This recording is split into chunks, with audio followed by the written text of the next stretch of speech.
Eddie does air band drumming on us. Welcome, everybody, to Fresh Black Coffee. This is David Van, typical co-host sidekick of Eddie Huff, who's taking some time with family today and hopefully staying out of the rain. We've got a guest host, co-host in with us today. Returning to the show is Chance Tinker. Thank you. Welcome, Chance. Chance is kind of a prodigy son of some civic leaders in the Tulsa area. His departed father was a former mayor, and Chance has had a lot of involvement. In fact, Chance, you and I met about this, about little over 8 years ago. Yeah. We were both happened to be on the same side of an issue. And we found out just how much we had in common, some of the issues we advocate for and stuff. And over the years, we've gotten to know each other better. And I've always found you to be the best sounding board for somebody who, I would say is a little more progressive, sometimes a lot more progressive, but still thinks with his own head. And hey, listen, there's people left and right that I think they've checked out and let somebody else decide what their agenda is. And enough. I think it's important. I think part of the show today, Chance, wanted to talk about is just the whole issue of discourse with civility in the political thing, because I think you and I both have seen the ugly side. The hostile, the militancy. Well, I crack up watching shows like the Murdaws. Let's bring this mic in really close and go ahead. Can you hear me? Very good. The closer, the better dynamic range. That heavy, deep baritone kind of comes through, and you just kind of swallow the mic. Well, just watching different documentaries on different states, corruption. I'm surprised we haven't had documentaries about corruption here in this state. I mean, some of it, most of it gets swept under the rug and forgotten about. But I think this last administration left a sour taste and still is. I've seen it in I've been here since come down in 1980, and they had just put Governor David Hall in prison. Yeah. He's the last one that actually got convicted of it. But that was in in the late 70s. Was that on ethics or? I forget what it was, but it usually has to do with money. Yeah. And you and I were talking about Governor David Walters. Bob Macy, who is the DA over in Oklahoma County, that has exorbitant powers over state leaders. Yeah. And he just decided, a fellow Democrat, David Walters, all those felonies he faced, that they had a pretty good paper trail on it. Yeah. So we'll plea bargain it down to one misdemeanor, and then we'll kind of close the courthouse after hours and then bring him in secretly and let him plead, before this open court, and the political damage was done. Yeah. And, he did not run again. Well, I mean, we were talking earlier, just to bring this up, is the current one-sided corruption. Allegedly on the way of jailhouse phone calls. I mean, it shows a pattern of, I guess, cynicism is how I would title it. Mm-hmm. Just thinking that someone could pull that off now. Okay. Now, for everybody else as part of the conversation, we talked about this restaurateur, Swadley. Yeah. And this is something that's been, for most of the 8 years in office, has been this cloud of corruption. Did he get a sweetheart deal and all kinds of stuff? Well, this last week, they sentenced, was it 8 felonies or something like that? Yeah, it was 8 felonies. And it looks like 10 years prison. They haven't sentenced him yet. No, not to my knowledge. But, if you're in jail and you make phone calls, don't think you've got privacy. Yeah. Okay. And much like, the famous attorney, is it Brad Polston? His wife, drunk and driving and smashes through, hits a kid. And now she's facing years of prison. And she and her attorney husband are both talking about, how do we get this pardon? But if you're a convicted felon, you're grasping for hope and you're saying, I think we can do this, think we can do this. That doesn't mean Stitt has done anything. Yeah. But, let's back up a little bit. Rush Limbaugh, back in the early 90s, he talked about something in political terms called bias confirmation or bias affirmation, that you choose to believe a narrative you want to believe. Yeah. And it affects people to the right and the left. It's like, yeah, he's guilty. Why? Because I want to believe he's guilty, even though I don't have evidence. And you see that a lot with the people with what's been coined Trump derangement syndrome. Yeah. Assume the worst. But yeah, so that's going on. And I've told you this many times over the years. Chance and I talk almost daily. He's just kind of my political sounding board. And I think I'm his political sounding board. Especially the years you lived in Northern California, because you were immersed in, again, a left-wing narrative. Oh, yeah. And they have their own effect, the Trump effect. Even though people call it Trump derangement syndrome on the right, the left has the same bit. Yeah. So, I mean, that's one thing that I was going to talk about was the Trump effect. Yeah. But I've always said in Oklahoma governors, their second term is always much less effective than their first. Correct. I mean, with Governor Fallon, we saw it. Yeah. Brad Henry, I don't know. Now, if I was somebody on the left, I would have been really disgusted with Brad Henry in his second term, because many things he kind of rolled over and gave the right whatever they wanted. But the reason Brad Henry became governor was because the tribes wanted casinos. And the same way David Walters took their money and gave them bingo, and not just gave them bingo, gave them exclusive rights in Oklahoma to run bingo. And then Brad Henry and our legislature gave them exclusive rights to casino gambling. And you've heard me say, do black casinos matter? Because black folk can't own a casino. I mean, this Flemish Belgian young man, I can't own a casino. Yeah. Is that racism? Yeah. Is it Jim Crow? Yeah. It's government selection. And it wasn't the tribes that sold us out. Because if I'm a tribe and I'm involved in corporate efforts, to provide for my group, in the legislature's willing to sell out the citizens of Oklahoma to give me a sweetheart deal, it's our legislature that I think did that. And here's the thing, folks. It isn't just the legislatures that passed it in the 90s. And then early in the new millennia, which were Democrat majority at the time, but it's the Republicans as well who have not done a thing to change it. Governor Stitt, to his credit, is saying, you know what?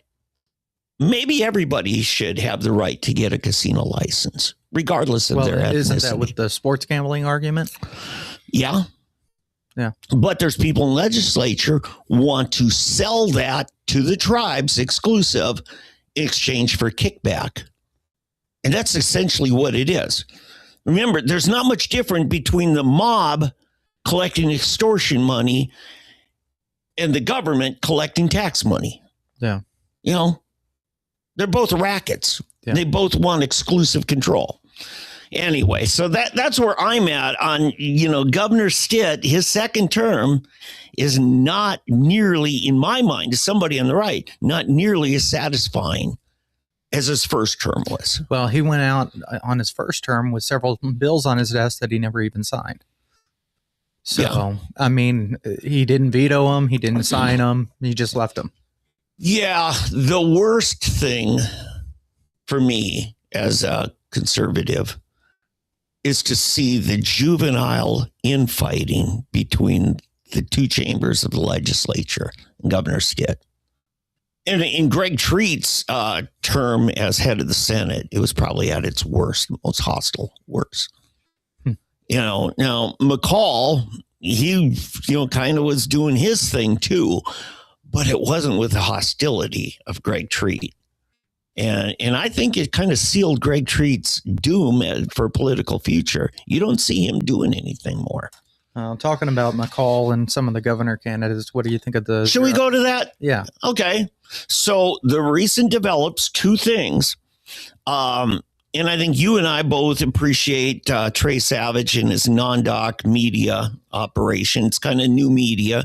I knew Trey when he was just kind of his own man, and I think he had one other person working with him in that. But Trey's done a fantastic job filling the void that the old-fashioned brick-and-mortar media has largely capitulated on. And in fact, I ran into him at the Capitol a couple months ago, and I said, it's like you become the Edmond newspaper. He says, well, yeah, the Edmond newspaper closed up, left a huge void, and everybody there is now reading non-doc. And he says, and I've got a, what do you call it? He says, I've got people in Tulsa that just handle Tulsa issues. But Trey's very much a government reporter. Yeah. They aren't, about the Friday night football. They're not about, the recipes and the weather. They're about government and politics. I said all that to say, boy, do I go on rabbit trails. I said that to say he reported only the second media poll on the governor's race, and it showed Mike Mazzei leading Gentner with Chip Keating and McCall in third and fourth. Did that surprise you? I think with the Trump effect going on with Mike. Well, see, now that was the second thing. This media poll was before Trump did the endorsement. Oh, it was? Yes. That does shock me. Yeah. Actually, I would be surprised to see McCall probably in first or second. And that's what I'm thinking. I mean, in that way, I think also in that you've got Drummond.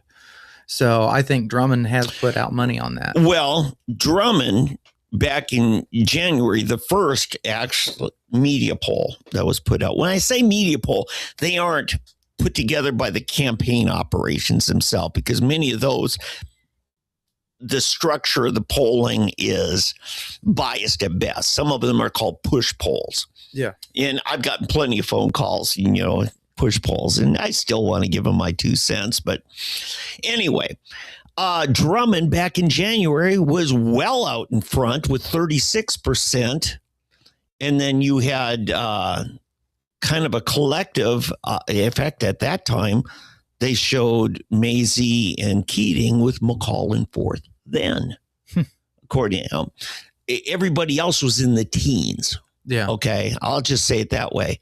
Grouped in the teens, with about half the support that the Drummond base had at around 36. So Drummond, for all the money he's put in the last 4 or 5 months, has gone from 36 down to about, mid 20s. But so you've got Mazzei out in front. Now, when Mazzei was in here last year and we talked about a number of things, he says, don't underestimate me. I have friends with money that they are willing to put into seeing me elected. Now, he didn't just say campaign contributions. I think he hinted that there's probably going to be some PACs put together with unlimited money. I know on the Republican side towards the cannabis issue, they've all called on the Republican side for the moratorium, and then also possible federal involvement, getting the feds in here to help bust up the Chinese grow operations. Okay. Now, that's one thing that I did want to talk about later on. Don't want to cut topics, but Sure. wanted to talk about. Okay, so there's a lot of things in it. Each topic kind of blends in. So let's take our time on this, because this is a big issue, and we're only what 10 days out, 13. No, it's on the 16th, I think. Yeah, June 16th. That's a week from this Tuesday. Yeah. So next week, people will be doing their in-person absentee balloting. Yeah. At the election boards. Okay. So, and then, Mike and I ran into each other at Republican Men's Club luncheon one day, and he says, I've just made 2 great hires. This was last year, for the campaign, and I'm really happy with. One was a local campaign consulting agency run by Holly Gerard. And I don't know that she's still working with him, but the other one he mentioned was Roger Stone, who's pretty tight with Trump. Yeah. Okay. And I think Roger is probably the reason that Mike got the Trump endorsement. Now, Roger does charge a pretty hefty amount to be a consultant to your campaign. Yeah. He was with Lawmeyer. Well, and I also seen the ethics report on the money, and he was paying roughly around $7,500 a month to Roger Stone, which to me that seems pretty cheap. Yeah, because I think, I talked to the folks at Tomahawk when they were running Jackson Lawmeyer's campaign for U.S. Senate. I think Roger is getting paid even more, but Roger was claiming he was going to be bringing in money from out of state, to the campaign. Really? Yeah. So that's your liaison with D.C. and national issues and getting support. And Jim Bridenstine did the same thing. The optometrist hugely supported Bridenstine back, 16 years ago when he upset Congressman John Sullivan. Sullivan wanted to take away certain status and privilege to optometrists that I think it had something to do, they shouldn't even be called doctor. Okay. Was that the argument of optometrists and Walmarts? That's a separate issue because that's local to Oklahoma only. But what Sullivan was involved in was something that says, you optometrists, you're not even real doctors. Okay. Well, the Optometry Association nationally took offense at that, including Dr. Robert Zellner here in town. And Zellner said, hey, guys, this congressman can help us. He can help us send a message, not just to John Sullivan, but make an example of him to all the others in D.C. And it was pretty effective. And so this is the way that, sometimes national money comes in and says, what, this person getting elected or not getting elected is worth all of us investing in. And so there'll be a lot of out-of-state money, and there's all the campaigns have it. Yeah. And some are non-monetary, such as the Trump endorsement. Yeah. That's going to cost Mike Mazie something, pledges of, hey, Trump, I'm going to support you. I'm not going to badmouth you. I mean, Governor Stitt had his problems with Donald Trump. Oh, yeah. I was talking to Lieutenant Governor Matt Pinnell. We've known each other for a long time. And I said, hey, were you part of that bandwagon effort to get behind Ron DeSantis when they had the big rally? And, Pinnell's, no, Dave, come on. I've always been with Trump. And I said, well, I know Eccles and McCall and, Greg Treat and a whole bunch of them were behind trying to get DeSantis gone. And I said, Governor Stitt was one of them. And he says, yeah. And I said, for Stitt, he's in his last, this was a couple of years ago we talked, he's in the last 2 years. And he'd be ripe for getting a high-level government appointment from Trump. And he said, yeah, but he ran his mouth. Well, he didn't say ran his mouth. He used other terms. And I said, well, sucks for him. And Matt said, for him? What about me? And I really quickly figured out if Trump takes an appointment and leaves government early, guess who becomes governor? Matt Pinnell. Yeah. Guess who gets to run for his own term as governor as the incumbency, which is powerful. Yeah.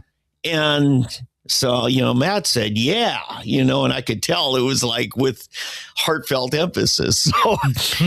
So, this is the thing. Roger Stone is, telling Trump, hey, Mazie is going to stick with you. He's not going to be a Kevin Stitt. You know what I'm saying? Yeah. So I think that's why Trump wants to get involved. Is he wants governors that aren't trashing him like Stitt did at times. Now, I have to ask you this. What do you think on the Democratic Party? Well, Cindy Munson is the odds-on favorite, right? There's her and Connie Johnson. Connie Johnson, but Connie's kind of become that perennial candidate, right? Yeah. And her big issue is pot legalization, right? Yep. She's an urban Oklahoma City politician. Yeah. And she's been out of office for over 10 years now, right? Yeah, I would say that. I think Cindy Munson, number one, has a broader appeal. Yeah. And I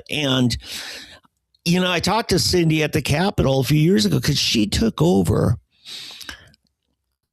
Some people would say a rather historic House district. Our mutual friend, the late Porter Davis, used to have that House seat.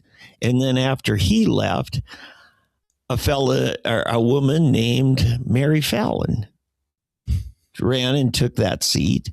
And then when she became lieutenant governor, then a young man named Mike Hunter. All three of them got their start there. Now, Porter, to me, one of his great legacies is he worked with other mutual friends of ours to write the language of 788, the state question that brought us medical marijuana, along with, Chip Paul and others. Frank Grove will say he was part of it, and he was. So where I'm going with that, Cindy Munson became the first Democrat to take that seat. So it was very much a swing district. Yeah. And now she's held it. Great. And I just said, Cindy, I said, you obviously are listening to your constituents and you have their trust. Yeah. And I said, I just want to commend you for that. You didn't come up here to the Capitol to be a flamethrower. Yeah. And then they elected her the Democrat leader in the House. And she held that for a long time. Well, I know between Connie and Cindy, both of them have history working with marijuana on criminal justice reform. I think that's one of Connie's big things that she's for. Okay, now that's a loaded term, and it means different things to different people. So criminal justice reform. Yeah, I think minimalizing the prison system as much as possible. And I think that's the broadest goal. In fact, Dave Rader, Republican Senate leader, said, we've got to figure out and separate in our own heads who we're mad at and separate that from who we're afraid of. Yeah. Because incarceration is to protect the public from people we're afraid of. Yeah. There are other ways to punish people we're just mad at. Yeah. Okay. So, and I think that's probably where you have the broadest consensus left and right. In fact, many of my friends over at OCPA, the Oklahoma Council on Public Affairs, they wanted to see some of that because they know incarceration is also penalizing the taxpayers. Yeah. To the tune of maybe $30,000 a year. It costs us to lock up somebody we're mad at. Yeah. And that's why it should only be people we're afraid of. And then this is where you and I have a passion, we found out, is why criminalize mental illness? It costs a lot less to restore them than to just get rid of them or lock them up. Yeah. And you and I have worked together and advocated for a lot of those things. So anyway, so criminal justice reform, I think we have agreement on that. We got to be a bit wiser about that. And here's the other thing, Chance, people in your circle of loved ones have had struggles with mental illness. And if we have a diversion option, where a cop called out to a crisis scene, a family kind of going, somebody's having a meltdown, and then say, hey, look, you busted up the house, you smashed the car, I've got enough things I can book you and put you in jail. Yeah. But young man or young lady or old man or whoever, I think what you really need is a good assessment of what's going on in here, and maybe the option to see if we can't really fix the public safety concern by fixing what's in here. Yeah. And that's a lot of the reason why you and I have advocated for that kind of thing, because Chance, you can't take a medical leave from your job to go to jail, but you can to go to the hospital. Yeah. And if somebody says, yes, I'll voluntarily check in and get an assessment and work with the healthcare team to see if we can't, avoid just locking me up, punish me. Because, a lot of times they can do some great things. You and I both know a lot of people are still waiting for their miracle drug to fix what's going on in their head. But some people do respond pretty quick, and we can move a person maybe in 7 to 10 days from inpatient to an outpatient healthy environment. And maybe grandma could watch the kids for a week. Yeah. But if we arrest them, DHS takes the kids, and good luck getting your kids back. Yeah. And you lost your job because you went to jail, not the hospital. And your whole society around you, the neighbors look at you like, and grab the kids, stay away from him, Junior. And we're stacking the deck against the people who need the most support. Yeah. Because, many times some of that behavior has destroyed relationships, the very relationships you need for a safety net. Yeah. And so I think you and I agree with that part of criminal justice reform, right? Mm-hmm. Now, there's some other things that haven't worked so well. This idea of the, cashless bail. Yeah. It's had mixed results, hasn't it? It had some really notable bad results. Yeah. So where do you think we can reasonably find ways of reforming criminal justice that we can all be comfortable with? I'm surprised that the county does not offer more of a parenting course on the realm. I've seen in California, especially on domestic crimes, there's more inclusiveness in re-educating about what the actual criminal offense is. Okay, let's start here.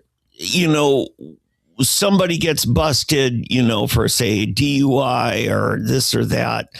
The judge will order them take a class, right? It's where you sit in stuff like this, and they kind of indoctrinate you. You could say, or some say is teach you, rethink what you're doing, or take a good serious look at yourself. Yeah. So you're saying California really relies on those remedies to reform, and you're not seeing that so much in Oklahoma. No. I mean, in drug courts, most people, you do have a contracted group that you have to go to, therapist. As far as your analysis, I mean, that's not treatment. That's just catching someone and making someone pay. Yeah, you're right. I mean, drug court does not always say you have to check into a detox center. Correct. Okay. Now, sometimes a judge will listen to a defense attorney that he'll say, Your Honor, my client here would like to check in. Could we at least put this on hold, this prosecution, and see how they do in that? I think one thing is I've seen a problem of is the treatment facilities, in my eyes, should stay within the state. I think that if they're on a criminal offense, then there's no reason why these individuals should be able to go outside the state. Yeah, no, Chance, we're not getting into too much in the show, but you've been at the forefront of some of these investigations and documentaries on the whole scams of so-called drug treatment. Correct. In fact, I think you've had some experience yourself in that. So you would be probably one of the best persons to answer some of these basic questions. And I think you're right. I think if the courts are involved and they're going to mandate somebody, go in, they should say, okay, I want somebody here. Like, for instance, I loved one who was in mental health court, which is not a criminal court. Correct. It's more so kind of intervention. It's probably closer to,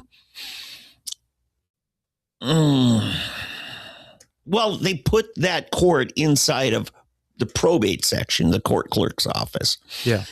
How to deal with an elderly person who's kind of going senile and what kind of protections we have. We have that where it avoids, a forward thinking, something tragic happening to them or somebody else. And I remember, advocating in one of these for somebody I knew. And the judge, first of all, said to me, David, you're invited in this closed court hearing because you're listed as a patient advocate. And she says, not because of HIPAA, not because of your friendship or family connection, but because you were listed as the patient advocate. And I had essentially attorney's privileges in that court. It was pretty impressive. Yeah. And so, I said, okay, this person is going to be put into treatment. We've had a finding now that there is a mental instability. We have testimony that there is a threat to life and health of that person or somebody else. And it meets that criteria for the courts to step in preemptively to prevent a tragedy. And the judge said to me, okay, this person now is going to be under state custody and moved to a state facility. I said, man, that's probably going to be hours away from here where all the family support system is. Is there any way we can get this at one of the local mental health facilities, state contractors or private contractors, things like Laureate or Brookhaven or some of the others, even, crisis care, some of those. And the judge said, David, I'm going to need, or she said, Mr. Van Rissigam, I'm going to need a statement in writing from them saying they're willing to subject themselves to this court's oversight of that care.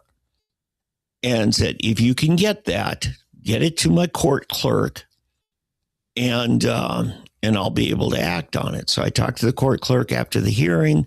Court clerk said, none of them are willing to put themselves under the microscope of a state judge, state district court judge.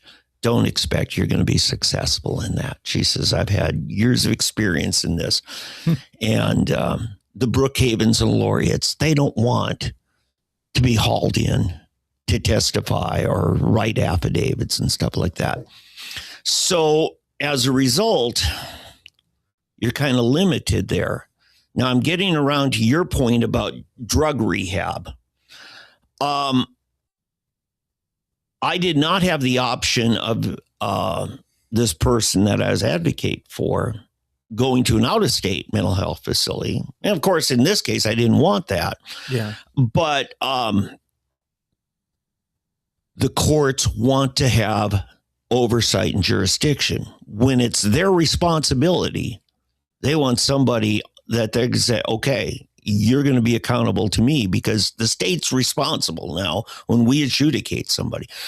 So, but the scenario you and I are talking about has to do with maybe setting aside a criminal prosecution in lieu of a treatment program because the underlying cause is an addiction. Yeah. And we're saying, can we hold off on this? Well, Your Honor, while my client, enters rehab. It's kind of like, what was the guy's name? Miramax guy. Weinstein? Yeah, he did that, He was facing all kinds of charges. First thing he did. And a lot of times it's for the PR of getting public sympathy. Yeah. You know, so sometimes it isn't even honest. I'm sorry, I'm rattling off, talking too much. But so criminal justice reform, you think the state should get more involved in providing bigger capacity to fill this void rather than the corporate people who bill insurance companies. Yeah. Because what you've demonstrated, in fact, what's the name of it? There's one documentary I think you had a lot to do with. I'm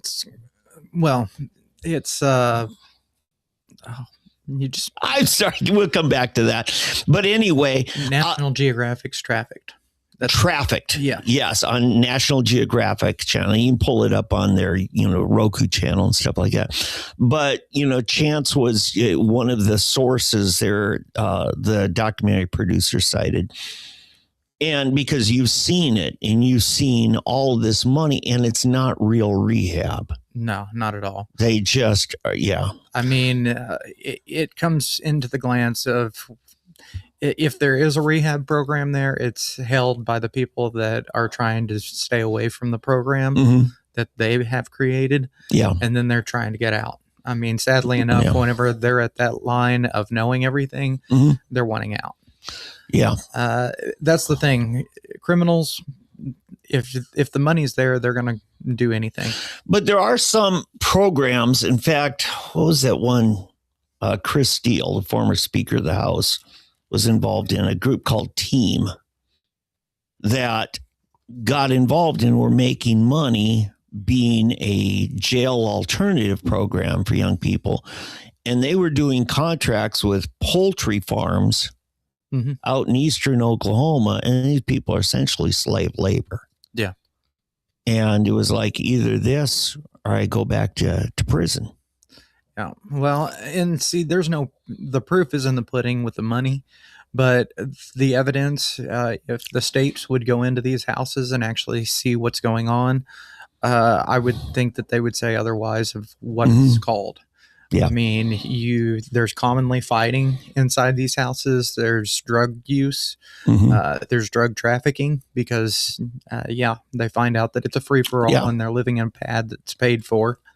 A few years ago, actually it was about 8 years ago, I was talking to Frank Keating about some of the things that happened in his governor's administration. Particularly, he oversaw the closing of Veneta, the biggest state mental health facility. Yeah. At one point, that had 2,600 beds.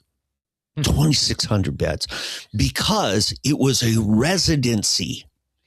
This was, before the 80s and the psychotropic drug treatments that have had some success. It's not perfect. Yeah. You and I both know that. But some people this was going to be their life.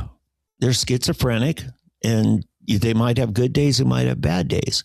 But not only does society want to be protected for them, they and their families want them protected from society. Because we know the mentally ill can be very vulnerable to being abused. But they had a dairy farm that was award winning. They had all kinds of little industries. Some of it, the gardening, some of it was to make the facility self-sustaining. But more importantly, it became its own community. As much as you can be. Sure, it's dysfunctional, but hey, my family is, so's yours, right? Yeah. We're all dysfunctional. But anyway, sadly, being state run, there were problems, but there's also accountability that you don't have with the private contractors. So when I'm talking to Governor Keating, or former Governor Keating, I said, why did not we get the replacement facilities, the community-based mental health centers, and because we shut down a high capacity facility and then we have none. And he said, well, Dave, to be honest with you, I was dealing with it as a personnel problem, employer problem. Well, I know what he means. Frank Keating led the charge to deunionize this state. He's the one that got right to work on the ballot, got it passed.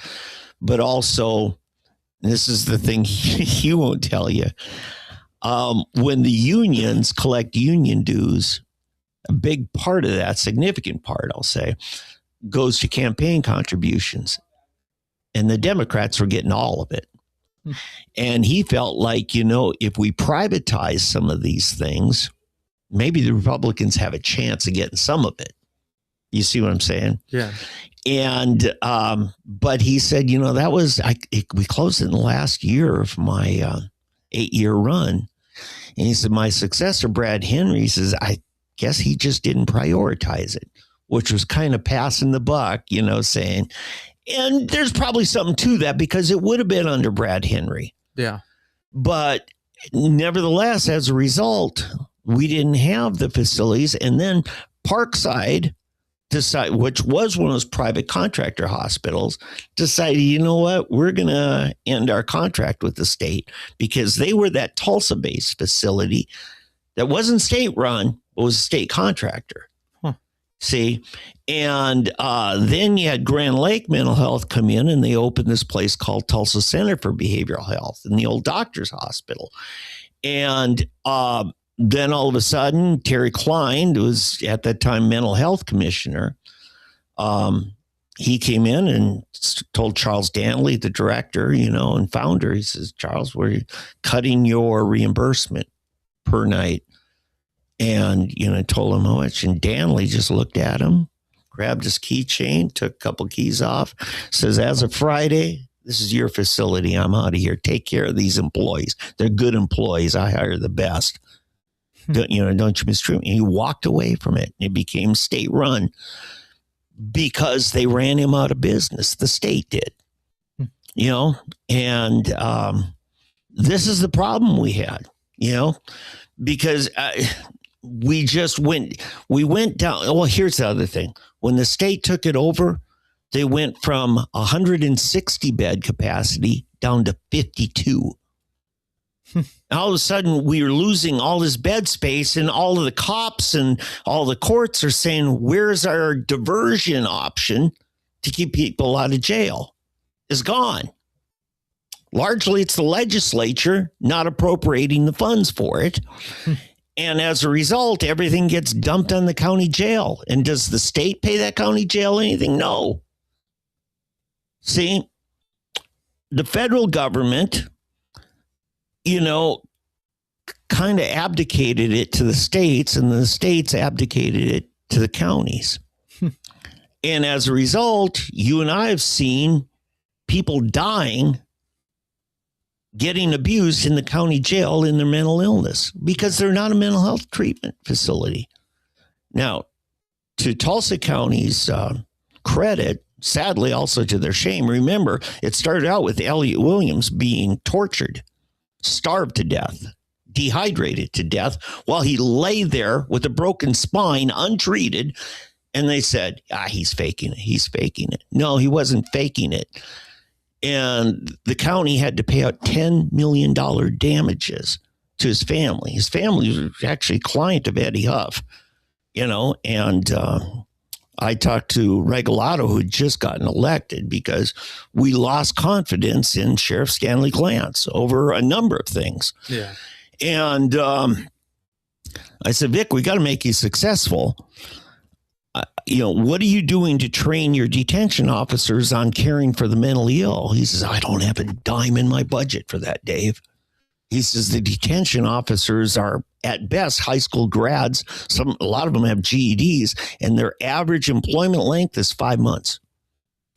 And he just, what do I do?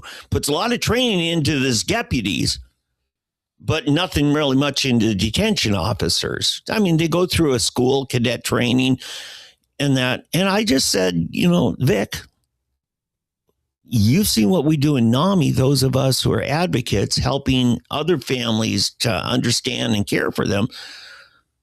Would you let us, if we volunteered? And Vic, you'd volunteered it? I said, we all have loved ones likely will end up in the jail. We don't want them to become the next Elliot Williams. And, he's sure. And began a great partnership. There are some things that community volunteering can do more effectively than a contractor. Yeah. When you don't care about the money, when you're motivated by things other than money, sometimes you get a better result. I'm talking your ear off here. So, these are the things on mental health that I think Frank Keating went too far. I think the state went too far, largely under Keating's initiative on the privatization part. Yeah. Because when you just cut a check to some private corporation, you don't have that accountability. Yeah. And the people who get sent there, where's their justice? Yeah. When you get abused, let's say you get raped in a mental health facility, who's going to believe you? Yeah. And it gets really bad.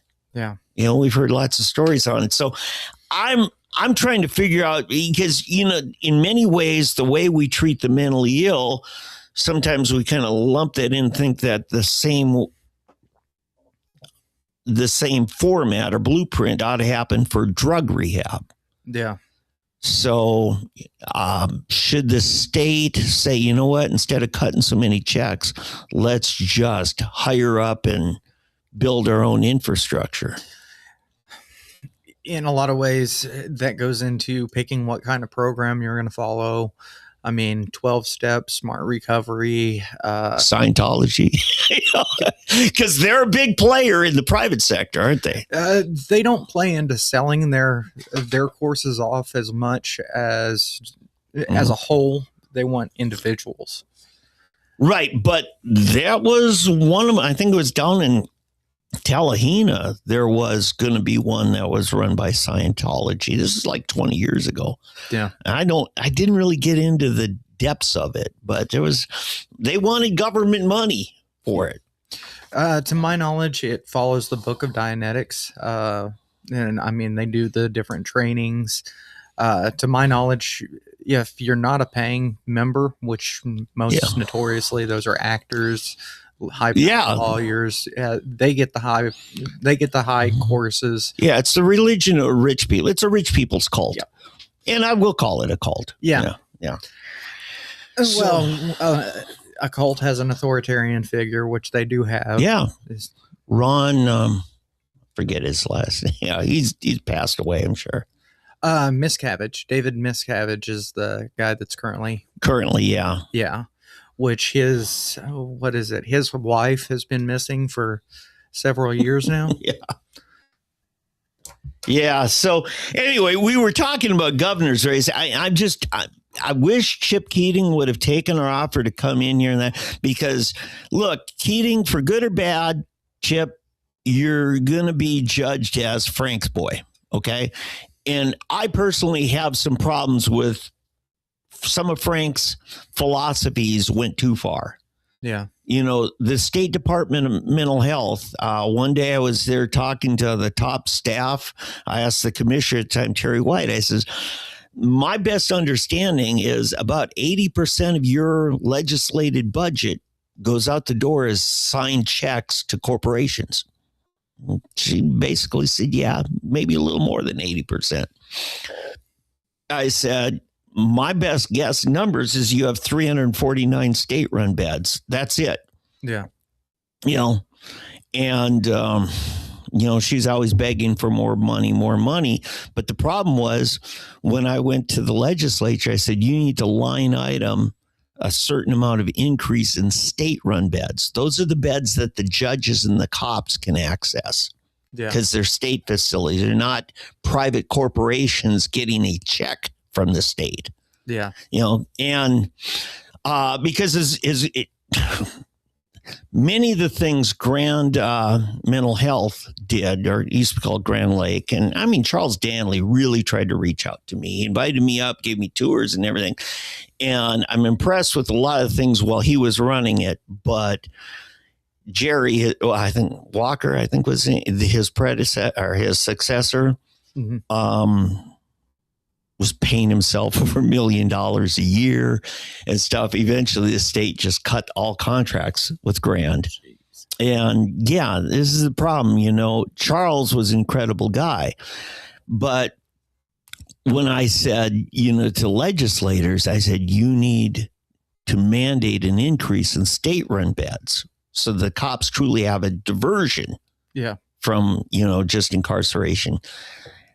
All the mental health contractors ran me out of the Capitol, basically. I was part of a group that had these coffees on Thursday mornings, you know, for the legislatures, and I was getting way too much of their attention.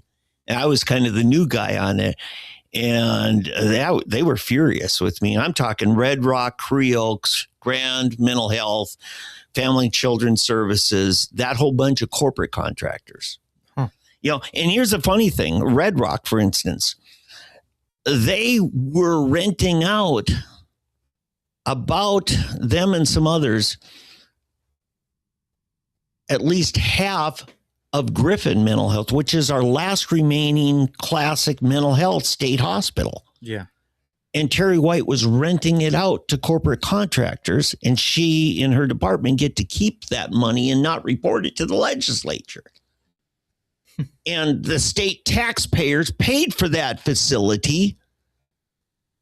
And she's making side deals to rent it out to these corporate contractors. And nobody knew, you know, who's getting what kind of kickback, what's under the table or whatever else. Yeah. Because there's been a lot of shady money stuff happening. We've had to basically clean house at Department of Mental Health.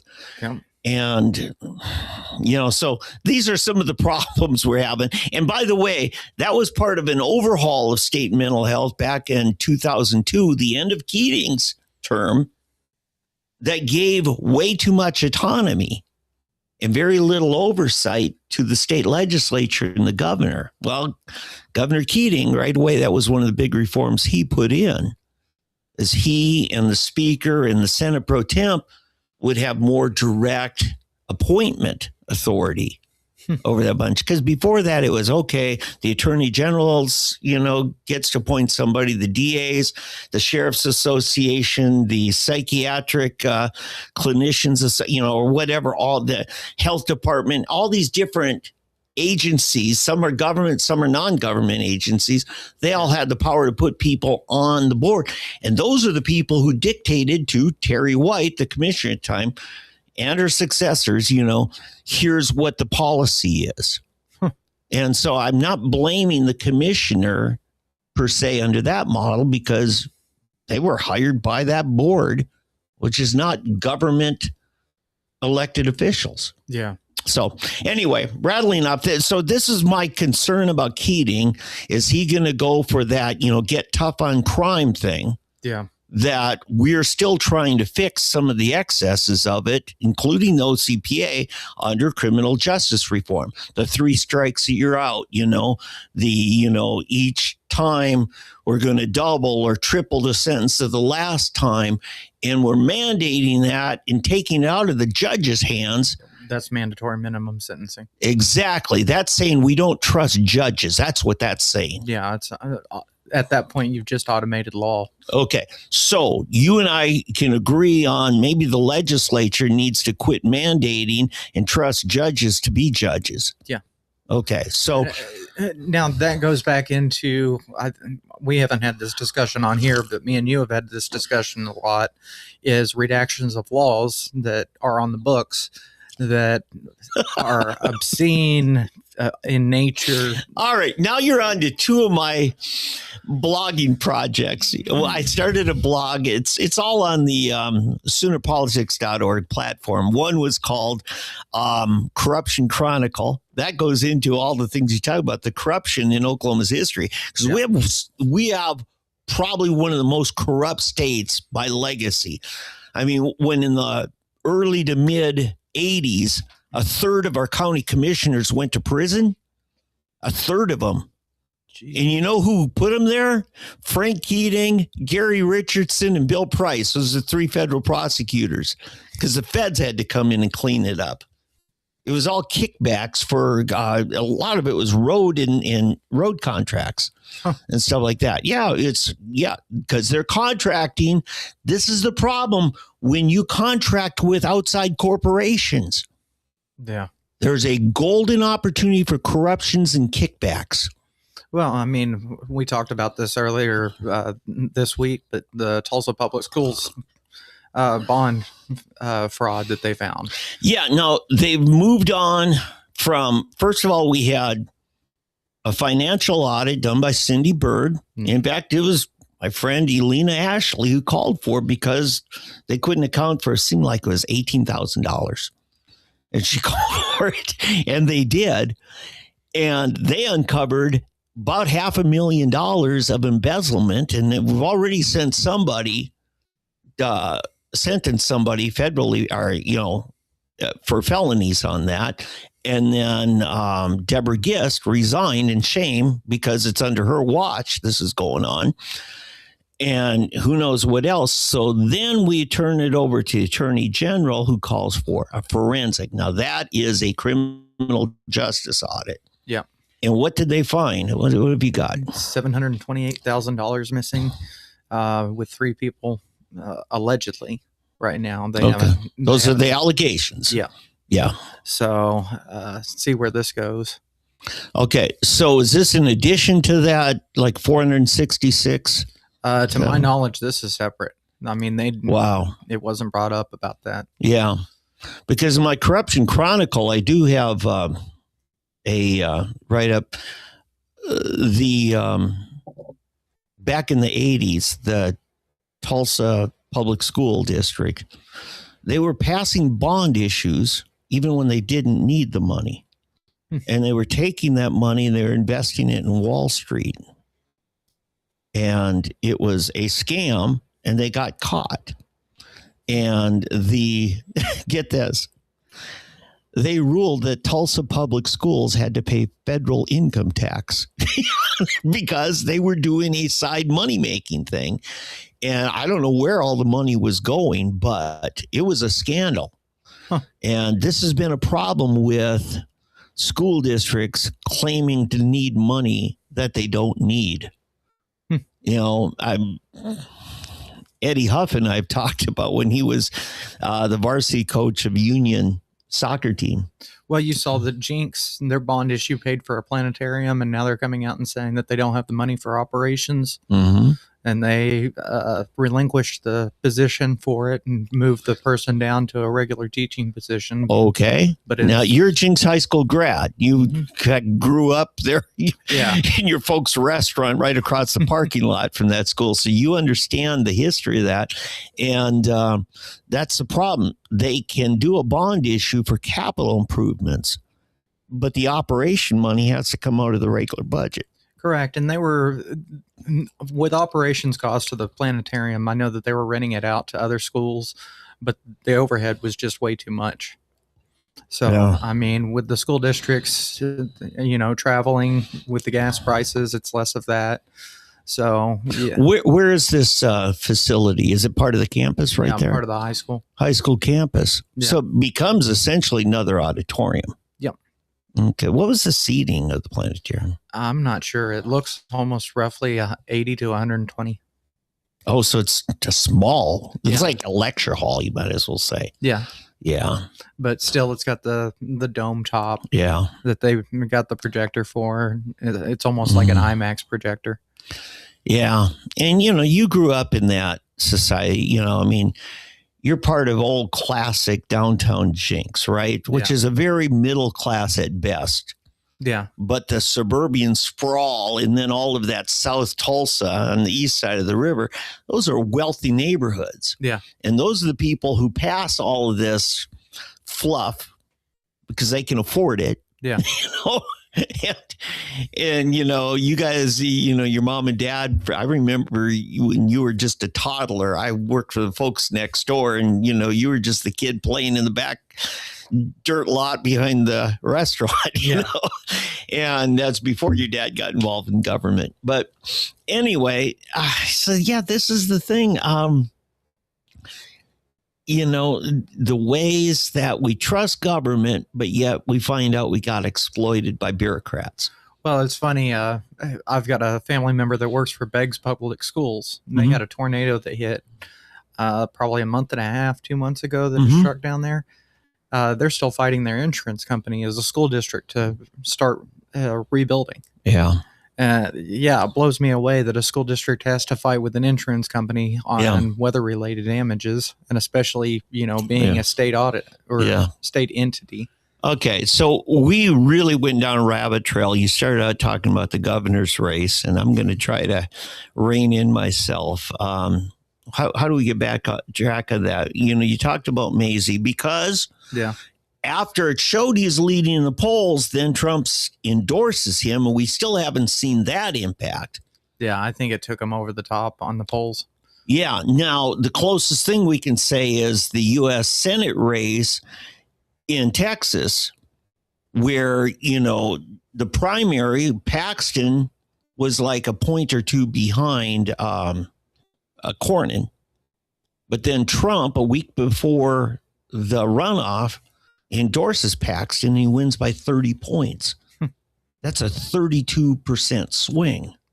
Jeez. And now a lot of it's issues, good campaigning and stuff, but what does the Trump endorsement mean? We're going to find out a little more each week, and now we're going to find out in Oklahoma, because I'll tell you, I have not seen, and maybe Mike Mazie's out of money, I don't know, but I have not seen him really, put the sickle to the harvest and say, hey, it's time, because I'm seeing all kinds of mailers from Drummond and Keating and McCall where they got to have Trump's picture right next to him. Sometimes it's a superimposed, and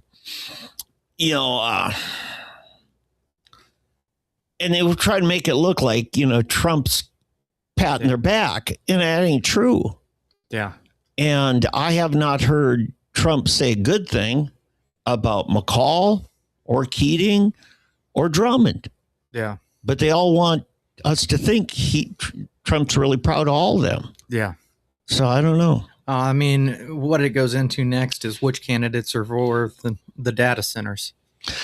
Yeah, we're going to have to talk data centers here. Let me finish up on this, and then let's segue into that.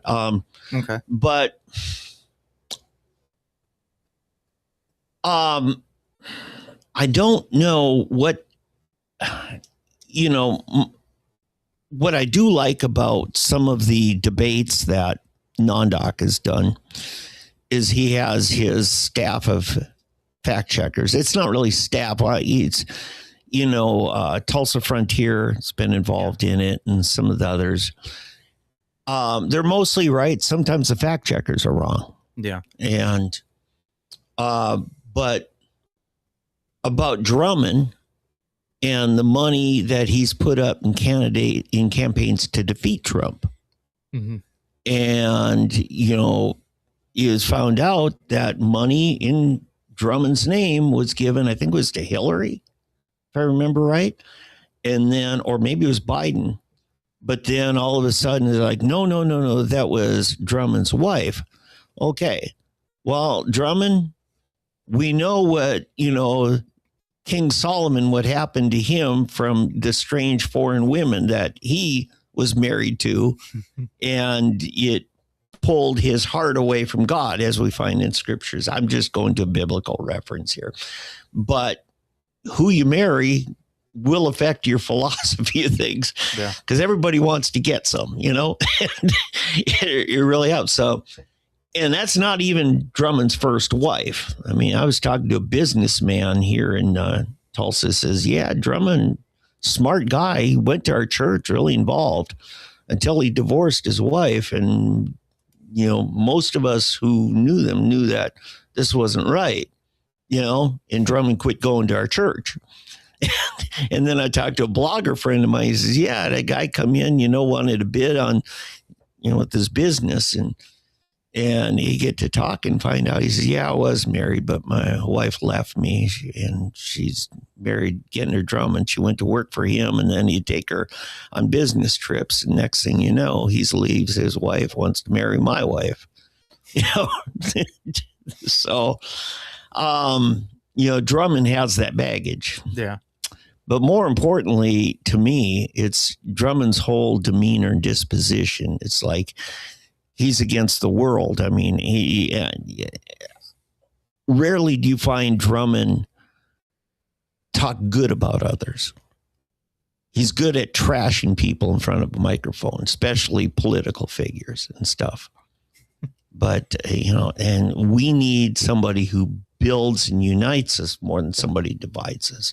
That's my thing on him. Now, I will say, Charles McCall, I don't know if you ever ran into him at the Capitol. He wasn't always that out there in the halls and mixing it up, at least. But one day I was there and I needed to go see him because, I always did my conservative index, and then I issued a deck of playing cards for the top 52 in the legislature on the Freedom Index score, which is more libertarian, as much libertarian as it was Republican or conservative. But McCall actually made that cut. I mean, I think he was like the 8 of spades, right? And so I see him and I pull in and grab my 8 of spades. I said, Mr. Speaker, I said, I'm glad I ran into you. I'm giving everybody who made the playing card deck their card. And he's just very warm. If you ever run into McCall and get him one-on-one, he's just one of the most engaging people. But do you ever remember a speech he gave? He's not a good public speaker. I don't know. It shocked me seeing one of his online campaign photos. No, it's not even a photo. It's a full-on clip of him standing in the back of a pickup. And I'm just like, oh, Jesus, this is not a podium. But for some reason, yes, Charles McCall fits in the back of the pickup. Yeah. I think McCall is going to do well in rural Oklahoma. You think so? Well, I'm not saying he's going to win it. I'm saying if you look at his numbers, I'm projecting he's going to have the highest numbers in the rural areas of Oklahoma. Yeah. Now, he's from Atoka. They're going to identify with the small town McCall. Yeah. Not realizing he owns like 4 banks in multiple states. Very wealthy man. Very wealthy. Huh. Now, I think it was Chip Keating and some others. He was a Democrat up until 6 months before he ran for the legislature. I didn't know that. Yeah. But I also know in that time frame, we're talking the early, 2010, 2012, Little Dixie was overwhelmingly Democrat. And if you're a businessman, it made sense to be a Democrat in those areas. Huh. Because especially, you're trying to get the business of the ranchers and the different, industries and stuff. McCall's no dummy. He's a businessman. Yeah. And so it makes sense, especially the Little Dixie. Yeah. That area, because there was a time I thought, if you ever see them go red, you're living in a whole new Oklahoma. And now they are some of the most conservative areas of Oklahoma. In fact, I will tell you this, even when they were Democrats, they were the most conservative Democrats on social issues, Well, anyway, and keep in mind, it's tribal area. That's Choctaw area and Chickasha area, which fought with the Confederacy against the United States. They were slave owners, So anyway, that's my thing on McCall. So I just went through the top 4 people, and despite a couple of issues I have with Mazie, I plan to vote for him in the primary. So anyway, go ahead. You want to talk data centers? Yeah. Okay. What's wrong? Has Google been a terrible thing up there in Pryor at Mid-America Industrial Park in Mays County? No, I think that it's brought more jobs than the problems. It's a data center, though. Yeah. Okay. So why not have more Googles? The water rates, it's going to increase it for commercial, or what they're taking on a commercial rate. For what? Water. What does water have to do with? That's what they're cooling their servers with. Well, right. But they have holding tanks and they recycle their water. Yeah. you know. I have not seen it a problem. I mean, keep in mind, for the first 20 years, 15 years that Google was up there, I had to go up there every month because I had a client that had me maintaining a warehouse facility right next to Google. Yeah. So I'd drive by there. I saw the whole thing being built over a series of 15 years. And I was surprised at just those supercomputers, how massive they are. And, they are water cooled. Those processors are water cooled. Yeah. But I'm sorry, but, it's raining cats and dogs out here. Yeah. And I'll bet you we're getting enough rain just here in Tulsa to supply all that water need for all the data centers for the years to come. Yeah. When we get water, we get lots of water. Yeah. And I don't see, to me, I mean, there's fear mongering going on. You and I both know it. And I'm not saying it's all fear mongering. Yeah. But we got to separate facts from fiction. My thing is the biggest cost of running those is the electric bill. Oh, yeah. And what that's going to do to residential rates. My client up there, this businessman, his partner in the banking industry up there was on the Mid-America board of directors and helped oversee that deal with Google coming in.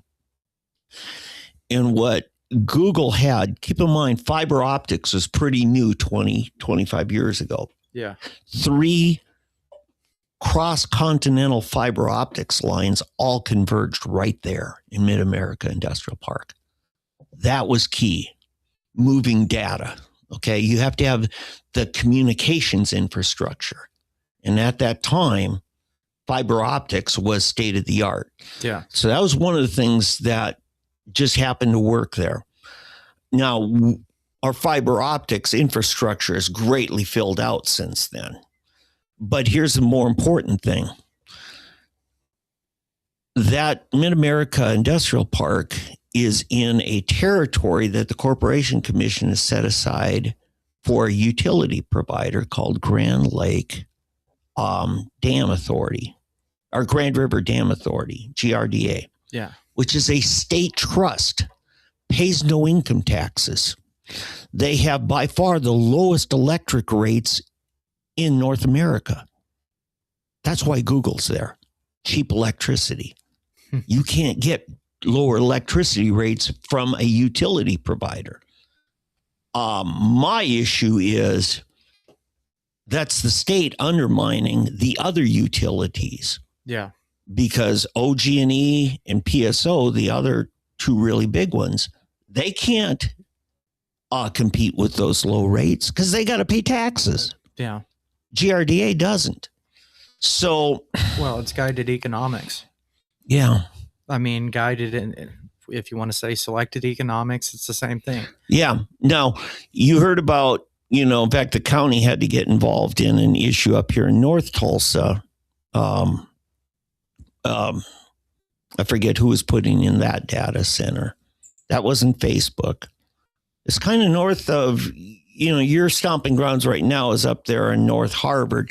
I think this was a little further north, like 66th Street North or something like that. Level 3 communications? Was it them? I don't know.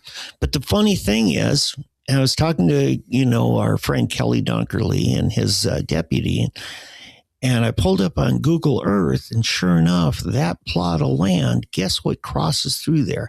A GRDA high voltage power line goes through there. And I told him, I said, eventually they're going to beg to get permission to leave, to get their utilities, not from PSO, who has this territory, but to get it from GRDA. Huh. I'm just speculating. Yeah. Just totally speculating, but it's so ironic that they chose a plot of land that has a GRDA power line going over right through it. And then now you've heard about Facebook, right? Yeah, Meta. Yeah, no, right. Randy Crable and I were talking a couple years ago. He says, there's a rumor Facebook's going in out there by the Creek Extension just south of 412 on the way out to Shoto in that area, in Inola. And guess what you see when you drive to Inola? GRDA power lines overhead. So that's right there. Why are all these people putting in these facilities where there just happens to be GRDA lines close by? See, and they're going to say, Google's getting this. Why can't we? Is Oklahoma favoring Google over Meta? Yeah. Over, say, Microsoft or whoever, you know, Elon Musk. I don't know who all's involved in all these things. Yeah. But let's follow your narrative, because this is probably the thing that is the most plausible, is that the taxpayers of Oklahoma, the utility customers of Oklahoma have to buy their electricity from somebody who the state says has a monopoly rights, you know, exclusive rights. Yeah. Now we get to decide what they charge the consumers. But there was a time, I think this is PSO, had their Black Fox project. They were going to put in a nuclear power plant in eastern Oklahoma. It's called the Black Fox. And they scrapped it sometime after 3 Mile Island incident and stuff. And the Corporation Commission would not let them pass on those losses in their utility rates. And thank God for that. But what's to say some future Corporation Commission won't do that? Yeah. Because this is a 3-person panel of commissioners whose campaign funds and contributions largely come from those people they regulate. And do you think a politician could be bought off with a corporate interest? Yeah. Yeah. See, I mean, hasn't happened before. Yeah. I mean, we saw that a couple years ago with this cold snap and Robert S. Kirk. Didn't he do it with nuclear power? That was another one. That's the famous Silkwood movie. Yeah, but wasn't that... They weren't doing a power plant. They were creating nuclear fuel. Okay. And they were hiring high school kids who didn't know better. And that was the whole Karen Silkwood, you know, movie came out of that. But that was a separate issue. And you're right. That was about the same time in the 70s. Yeah. And, you know, people are too naive and stupid to realize what was going on. So, there is a possibility. Now, you already have subscribed to a higher level of AI, right? Yeah. It's a Google product. Yeah. What's it called? AI Pro. AI Pro. Now, there's one that's even higher than that our mutual friend Al Gerhardt uses. He pays about $20 a month. I think you're paying less than 10, right? Yeah. I'm a cheapskate. I do the Grok free version, but then all of a sudden they'll say, "Oh, you've reached your limit. Yeah. No more questions for a while." You know? Yeah.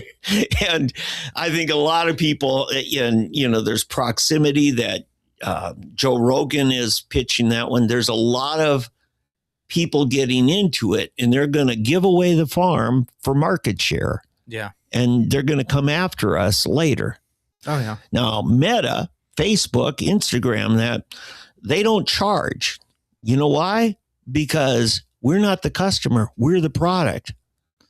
They're selling our data. I would say yes and no, because of the verified, the little check mark, you do become somewhat of a client to them. Now, X does that. They do charge, but does Facebook?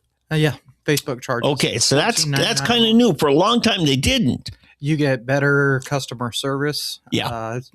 In saying that if your account is tampered with, hijacked. Yeah. No, I can see that. And Elon Musk made a good argument. Hey, we can't give this away because it costs us to maintain it. We're promising. This was a way to get celebrities and elected officials. Well, they found out with Sora, their video builder, that people were just doing what they call scrap or just junk. And so they're now shutting down Sora because of how much slop has been created, essentially. Yeah. See, okay.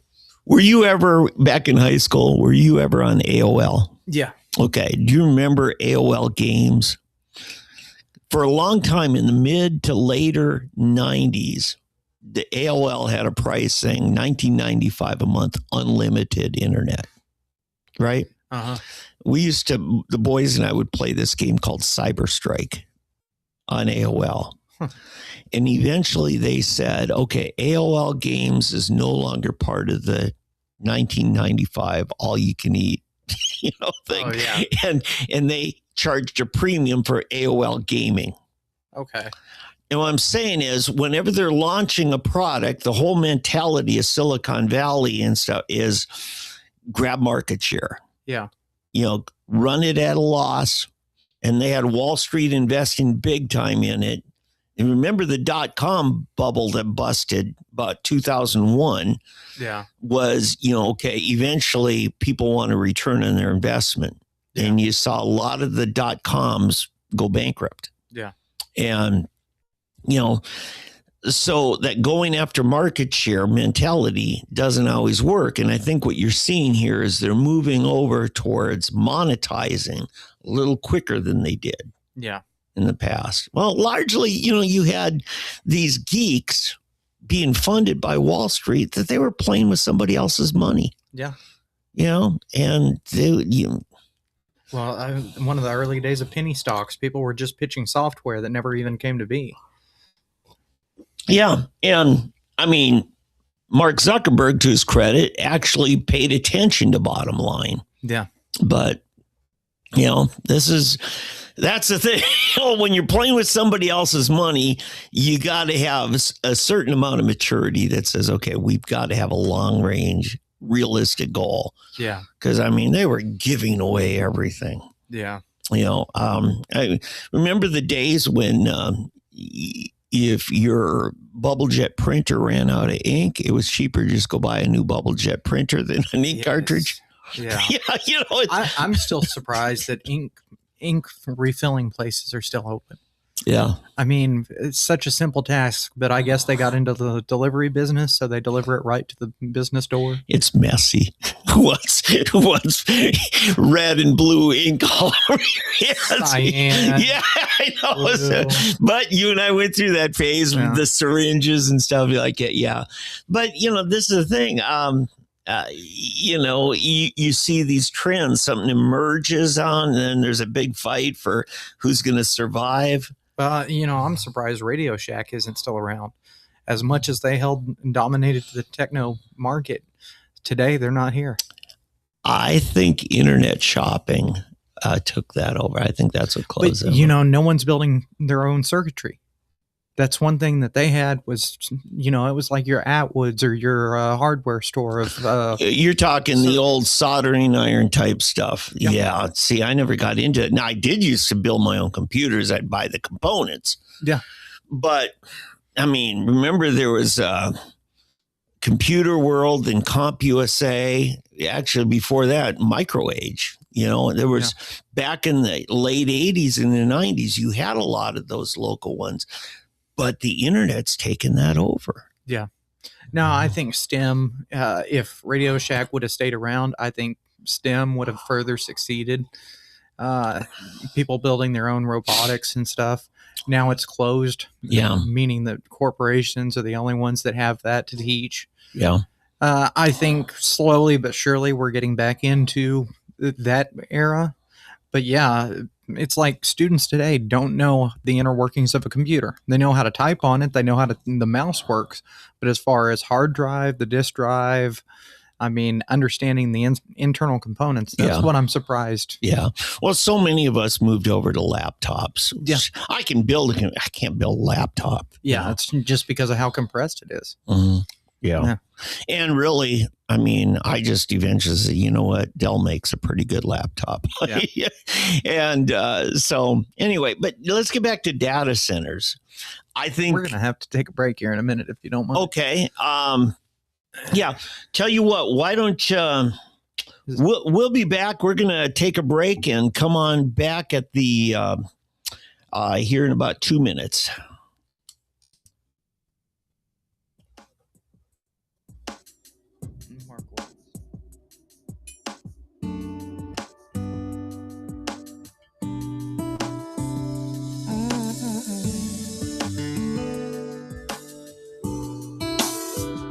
Well, it's another day, and I'm thinking about the things I want to say, but my thoughts are like clouds drifting far away. Well, are you it? I doubt sometimes that I'm on your mind, just another face looking up from the crowd, searching for a way to talk to you now. Sometimes I feel small. All right, we're going to be coming back to the show in a little bit. I want to just give you an update on what's coming up ahead. By the way, today we've got Chance Tinker sitting in. Eddie is spending some time with family, and he's going to be right on back here with the show coming up. We've got a lot of things coming up over the next couple of weeks. Big election news. And Chance Tinker, the son of the former Jinx mayor, is in. Mike Tinker is in today, and we're talking political discourse and finding areas of consensus and civility. And Chance being kind of from the more progressive side of the political sphere, if you will. But Chance and I've worked together on some things we did agree on, and some things we just flat out aren't going to agree on. So as soon as he gets back, we'll be going into that. Let's see. Hope everybody's staying dry. Eastern Oklahoma's getting hit with a lot of rain. We've got the last push. We're basically in the last, 8-9 days of the primary campaign season, and there's a lot on the line. I think there's some races that are definitely, we know which way they're going. I think the Republicans are going to select Kevin Hearn for U.S. Senate. I think you're going to see T.W. Shannon definitely become the Republican nominee for lieutenant governor. I think John Eccles is likely to get the Republican nod for attorney general, but the governor's race, and then Congressional District 1 being an open seat, Tulsa metro area, that's coming in. But anyway, Chad, you're, Chance, you're back. And yeah. But anyway, well, we just took coming back from a break. So what else have we talked about? Data centers, the big concern. I don't think there's a real pollution concern. Again, we've had 15 years of observing the impact of Google. Now they've been in an industrial park. It's not like they're kind of in a neighborhood or, pushing drugs to school kids at the park or anything. But I'll tell you, the people of Pryor just think they hit the lottery. They have more money for their school system. They get no money from the state. They get so much from the property taxes on the Google complex that they're one of about 30 school districts that are off the scales for state funding. And state is largely the biggest funding of public schools, common education in Oklahoma. But that's what property tax can do. And I don't see anybody really selling, hey, this is going to be a lot of money for the school districts for public education. So I've got to turn your microphone back on. I'm sorry. So that's a plus for this kind of development. Jobs, I don't think there's a lot of jobs in this. Now, the building, I mean, excuse me, the building of the structure, the contractors, I mean, it was a traffic snarl up there for a good 10 years at the Google facility because they were bringing in contractors from all 50 states. These are rather specialized in that. So, excuse me again. So, anyway, there's the jobs, which is going to be temporary because running it doesn't take a lot of personnel. It takes a lot of electricity. And electricity rates, it's largely going to be something. And I tell you what, this should be part of the discussion. We got Jason Hornbeck, I think is his name, who's running for Corporation Commission. I think there's a good chance he's going to do well. That the Corporation Commission is going to be very powerful in this because they're who we're going to rely on to be tough on the utilities, not the data centers, but the people who are selling them electricity. Yeah. If PSO has to bulk up and get ready for this, and they're planning on selling gobs amount of electricity, and all of a sudden that data center decides to move out and close up business, now who pays for the long-term capital outlays for that, utility, electrical provider? Well, we're seeing that with the marijuana industry too. Okay, I don't want to go there quite yet. Let's stay with data, but what we've got to, because I'm going to be interested in hearing that you're using that as an analogy, but I think this is something that the Corporation Commission needs to come out with a clear and concise statement that'll resolve this. There's the cultural issue of AI, because the data centers, the need for more capacity is largely due to the immersion of AI, artificial intelligence. And, we're finding more and more people using it. In fact, I had Judge Bill LaFortune in a couple months ago, and I mentioned a law firm, big global law firm. Bill said he was very familiar with them. They're based in Chicago. They were laying off over 1,000 employees at a law firm. What law firm has 1,000 employees? He says, they've got offices all over the world. They're LA, they're everywhere. And I said, the headline said they were replacing 1,000 employees. These are law clerks and researchers and stuff with AI. Now they're going to be paying pretty good amount of money for their AI. Yeah. But they were going to save a massive amount of money because what it takes you, in fact, Kevin Adams, pretty well-known defense attorney, he handled David Ware, the guy who shot a couple of cops. Yeah.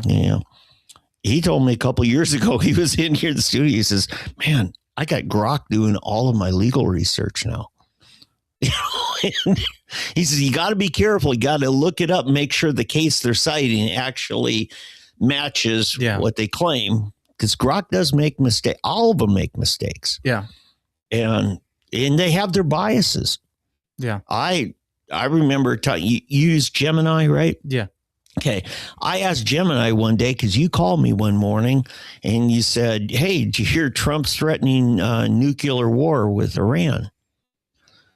And I'm like, I think that's some people biased. Yeah, biased, speculative and stuff.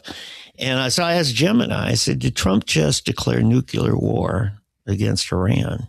Gemini said, well, some members of Congress are saying, these are, far out leftists are suggesting it. And there's a lot of people concerned, and I'm like, and I knew they were giving half the story, not answering, but they were literally fear mongering. Yeah. Gemini was. I said to Gemini, I'm very disappointed in you, because I'm talking to Gemini like it's a real person. I said, I'm very disappointed with you. I'm no longer using you. I'm going to uninstall the app from my smartphone. And he says back to me, because I do this voice thing back where it says, I'm sorry to hear that. I do appreciate you telling me your intentions, and it would really help if I understood why so I can learn from it. Log it for. And I assume it has something to do with my recent response about Trump and nuclear war. And I said, yeah. I said, you just fear-mongered. You didn't tell me what he actually said. Yeah. And you did not, you gave a very imbalanced thing. And Gemini was very honest, said, yeah, I did. I did emphasize that aspect more and that. And I said, well, I still don't trust you, and I'm going to do that. And he says, well, I appreciate you at least telling me you're leaving and why you're leaving, because I can benefit from knowing that. So then I asked Grok, I said, did Trump just threaten nuclear war? And said, no. He said such and such. He said, some people are trying to twist it into what they want to believe because they probably believe the worst in Trump. But it was scary, and it was likely meant to scare, because that's something Trump is legendary for, is making the, So that was an example of it. But here's what did happen then a few weeks later. You remember the British music group Keane? Yeah. Okay. Hopes and Fears album, their debut, fantastic. Somewhere Only We Know. And I tried pulling up a video, and I'm like, that's not the music video for Somewhere Only We Know. I remember a different one.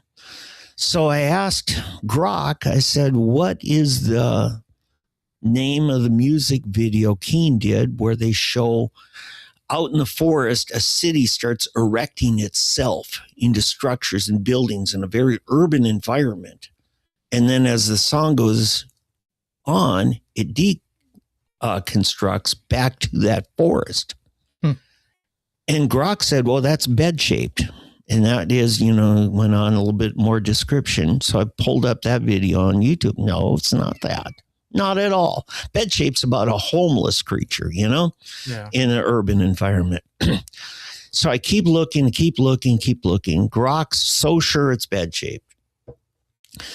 And I do some other research on my own and find out that Keane had released an alternate video that did match it. And I found that on YouTube, and that was exactly it. And so I told Grok, I said, you gave me wrong information. I asked about, and I described it again, and you told me bed-shaped. Well, the song Somewhere Only We Know did have an alternate music video released, which was an official release, and it matches it entirely. Grok said, almost instantly, he said, oh, yes, you're right. There is an alternative video. And yes, it matches precisely what you described. And I said, well, you need to correct that. When people ask and you're sending them to bed shape, you shouldn't. And it said, yeah, you're right. So I felt, I just improved artificial intelligence, I made him smarter, at least in this, I'm feeling really heady. And I remember telling Eddie this. Well, then just a couple weeks ago, here about 3 weeks had gone by, I asked the same question. Grok sent me exactly back to the original answer. He gave me a bed shape. It didn't log it. And I said, I asked you this a month ago, and you told me that, and you were wrong then, and you're wrong now. You admitted it then and said I was right, and you were not aware of that alternate video. I said, why are you still giving misinformation that you already admitted was wrong? And Grok AI said, our structure does not allow us to make permanent changes based on user interaction. We can, in that discussion, admit where we've made the mistake, but we cannot use that discussion to make permanent changes. I'm like, well, you're stupider than I am. because you refuse to learn. Yeah. So I want to ask you this on that. Where do you stand on AI autonomous driving? Well, you can throw the word AI in front of anything. Autonomous driving has been something they've been working on for a good 15 years that I'm aware of. There's driver assist. Yeah. That doesn't totally take over. For instance, I had a rental car, and all of a sudden, I was encroaching on a car in the interstate that was going way slower than it should, and my car braked for me. Yeah. Okay. That's cool. But it doesn't tell me you can go to sleep now, we'll drive for you. Yeah. It's not autopilot, Well, they're about to start autonomous semis on Oklahoma highways. Yeah. And be honest with you, I talked to, I forget the state representative's name, but he's really been handling trucking issues and transportation. And he and I talked about it because he got a bill passed that allows a trucker to drive, and then he'll have 2 other trucks behind him that are following his lead. And so there is a driver, but unlike duals and trios, where you have a trailer box being pulled by another trailer box. We've seen that, right? Yeah. This is a little different from that in that it's all electronic. So you basically got a driver being followed by another truck set. And, the floor voted to pass it and allow the State Department of Transportation to establish rules and guidelines like you and I've seen with, cannabis. When we got that passed, then health department kicked in, for better or for worse. So there's always going to be glitches. Is it safer than the average driver? I will say yes. Because believe me, I drive Tulsa City roads. There's bad driving. There's just some things that are happening wholesalely that are illegal. Like for instance, I was driving up to pick you up this morning. I'm making a left turn and I've got a left turn arrow, but a guy, the other direction coming, he's making a right turn. He makes his right turn, jumps immediately to the inside lane. Yeah.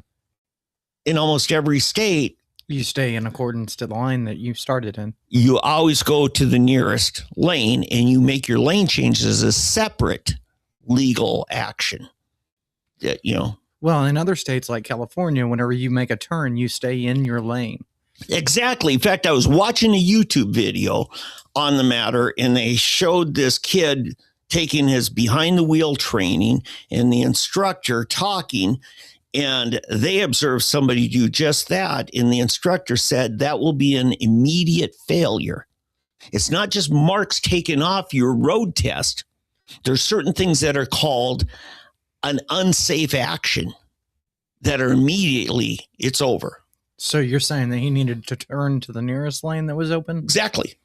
In fact, we talked about the David Ware case. The reason the cops pulled him over is because he did exactly that. He jumped into a far lane on a turn. Yeah, on a lane, most of them are supposed to be designated by a painted white line. The problem here in Tulsa is most of them are marked off. Well, yes, where there is some obvious indication that there are striped separational lanes. Yeah. And I'm not talking about in the intersection where you have a double left turn and I'll put a little rabbit trail between them. And you almost have to have that when it's multiple lane. That's where I'm saying that. Yeah, but what I'm saying is where there is one left turn lane, I'm in it, and across from me there's somebody in the one right turn lane. Yeah, I legally have to go to the nearest most lane to me. He has to go to the nearest most lane to him. Well, since he's turning, he's going to have the nearest lane. Exactly.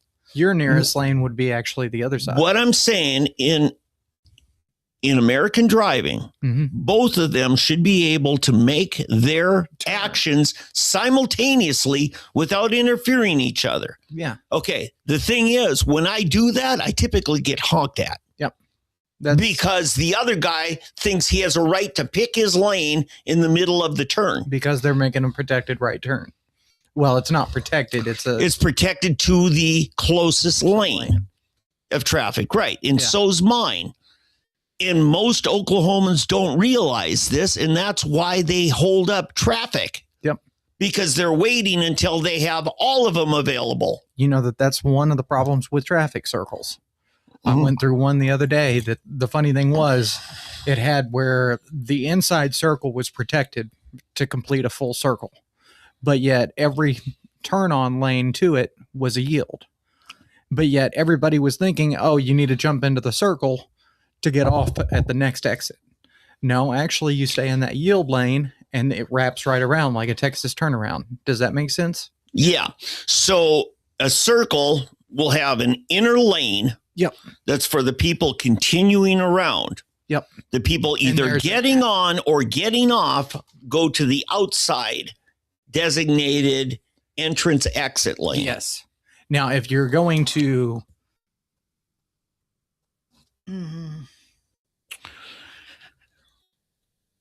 So if it was a regular intersection, you would be getting ready to make a right turn. So you'd stay in. Yeah. Yeah, it's a double lane traffic circle. And that way your outer lanes are yields. And so if you're wanting to go from here to here, you never even touch the inner circle. So if you're getting into a circle and you're planning on exiting at the very next exit, you never you always stay in the outer entrance exit. Yep. Because you're both entering and exiting. Yep. Okay. But if you're going to skip that one and go to the next, then you should be getting to the inside, even if it requires you slowing down to merge. Correct. Because you don't have the right of way to get in the inside lane. Who's ever already there does. Yep. And it's up to you to merge to their speed, not up to them to brake for you. Correct. Yeah. Yeah, the inner circle, it continues at whatever speed that the traffic paces. All right. We're going to totally take the bait and go further in this rabbit trail. Do you promote and encourage more traffic circles in Oklahoma? Yes. Good for you. Honestly. Hey, we agree. No, I think if people understand how to properly flow with a traffic circle, there's no need for an intersection. I don't know. Were you ever a Mythbusters fan? I used to love watching that show. Well, they did a show on that. Yeah. You know, four-way stop, and then they did traffic circles. And they said there's about a 30% increase in flow of traffic in a traffic circle. Correct. Okay. Versus a stoplight. You're right. Because, I mean, you and I've seen these stoplights, especially in rural South Tulsa County. If they're sitting on the old timed box, you may be sitting in an intersection for the next 2 minutes waiting for the light to cycle. Right. And one of the worst things about it, you know, and you and I were taught in driver's ed that the right-of-way passes counterclockwise, right? Or clockwise. Correct. So who's ever on the right, if you both get there at the same time, person on the right gets to go first, then the next guy. But what happens in Oklahoma, this guy's going, the guy across from him going straight, they think that it's go this way and then go this way and this way and this way, right? Yep. And that's not the law. Yeah. And the person who thinks they have the right of way, you know, maybe they're a little slower and they're crossing over. The person that should be next thinks I get to go straight, and he's correct. Yeah. And he may T-bone the guy who thought, no, I was crossing way. You and the person across from you are supposed. There's driving law, and then there's what people think are the law that isn't. Well, I needed to get into a family discussion with somebody the other day that we were talking about the color of signs and what they meant. Oh, is this the famous trip back from Eureka Springs? Yes. Okay, we won't say your name. Okay. But yes, I hit her on what a yellow sign actually means. And I told I think you and I disagree. No, you're talking about signs, right? Yeah, but then we also talked about stripes, and it was on stripes that I think you and I were of a different opinion on. Yeah. But yeah, yellow signs cannot be enforced by law. Right. They are advisory. Correct. Things like construction zone ahead, or there's a hill, or bridge ices over before the rest of the road, or, things like that. And they're usually triangles, but they don't have to be. No, the fact is they're yellow. Anything that's regulatory will be rectangular and white background. Yeah. Usually black on white, like speed limit 65. Now, they do have the yellow signs that have the speed limit up ahead sign. But that's advisory. That's telling you that. What it is. And then even on cloverleafs where it's yellow, but it says 35 miles an hour. Yeah. That's not law per se, not statutory speed limit law. Correct. However, a cop can still use that to cite you for driving in an unsafe manner, which is rather subjective. Yeah. Because I was taught in high school, there's the statutory speed law, which back in my day was 55 miles an hour. And that sucked. You can't get anywhere. 55. But then they're saying the other conditional law says you can be cited for speeding if you're going a speed beyond that which the road condition and weather finds prudent. And that's true. I mean, if it's a snowstorm and it's icy and you're going on down 111th over to Highway 75 and you're going 50 when everybody else is going 30, a cop might decide, you know what? Yep. We need to have a visit on the side of the road here. Yeah. So, and that's true. Well, and I have seen that with four-wheel drive vehicles during snowstorms. Mm-hmm. I have seen people pulled over by law enforcement. Yeah. For unsafe driving manners. Okay. Unsafe driving. Here's the thing. And cops, you know what? Cops would rather make a blanket rule than have to write a citation that's based on judgment. Yeah. Because you know why? They'll probably have to go appear in court and testify on that. Whereas if the radar gun says you were going this and it was posted speed this and this, and this is like cell phone usage. I have fought against statutory prohibitions on cell phone usage in a car. Yeah. Because there's already a law that governs it. Unsafe driving. Yeah. And it's a way for them to get another tax-based fee. Yeah.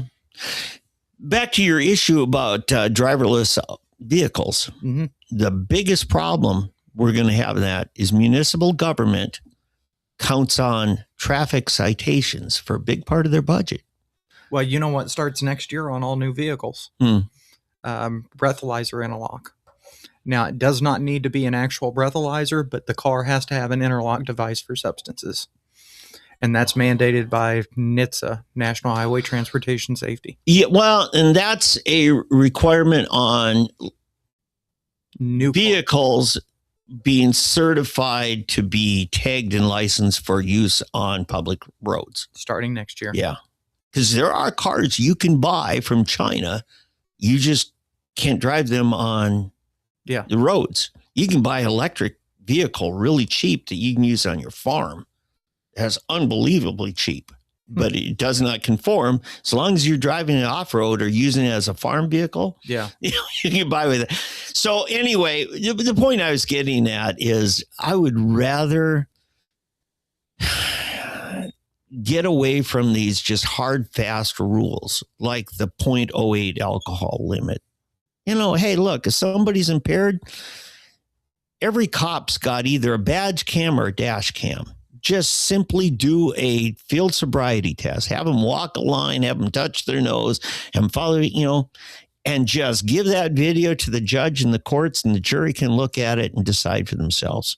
It's getting to about that day. Yeah, because I remember Chip Paul and I and a couple others did this town forum on cannabis regulation right after it was passed. We had it up here on Harvard and 31st at a church that was willing to partner with us. And my friend Scott Fettgatter, he came. was one of the panelists, and then TJ Marty, a pharmacist in the legislature. And we had quite a little bit of debate before the show. Scott wanted to do a cannabis breathalyzer thing. He had some firm out of California. I'm sure they contributed his campaign contributions, but he wanted to do a pilot project on it, and I just said, look, cannabis, according to current science, it'll keep showing up in your blood test for 30 days. Are you saying somebody's impaired for 30 days? Yeah. And TJ Marty, he says, listen, I'm a pharmacist, okay? I'll tell you, there are people who could drive with a 0.12 and you won't know they're impaired at all. And there are some people that can't even hardly walk at 0.08. Alcohol impairment is not a one size fits all based on a breathalyzer score. Yeah. And he knew that it was just bad science. It was basically dictated by cops in courts being lazy. They wanted to have some kind of machine that'll determine guilt or innocence. And it used to be 0.12, not 0.08. Yeah, it was. I remember that it was higher. Federal government said, if you want your state highway, federal highway funds sent back to your state, you got to pass a state law that moves it to 0.08. Not the 50% higher. Was that Mothers Against Drunk Driving advocating with that? Oh, they were really big back at that time. Yeah. In the 90s, they were very big. And that, so, we're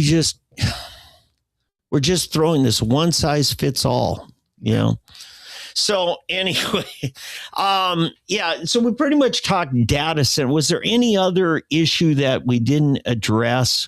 I mean, the big thing is our utility ratepayers going to get stuck with the bill. Yeah. But there's also the cultural thing, and you could involve clergy, you could involve sociology and psychiatry. And what is this doing to people?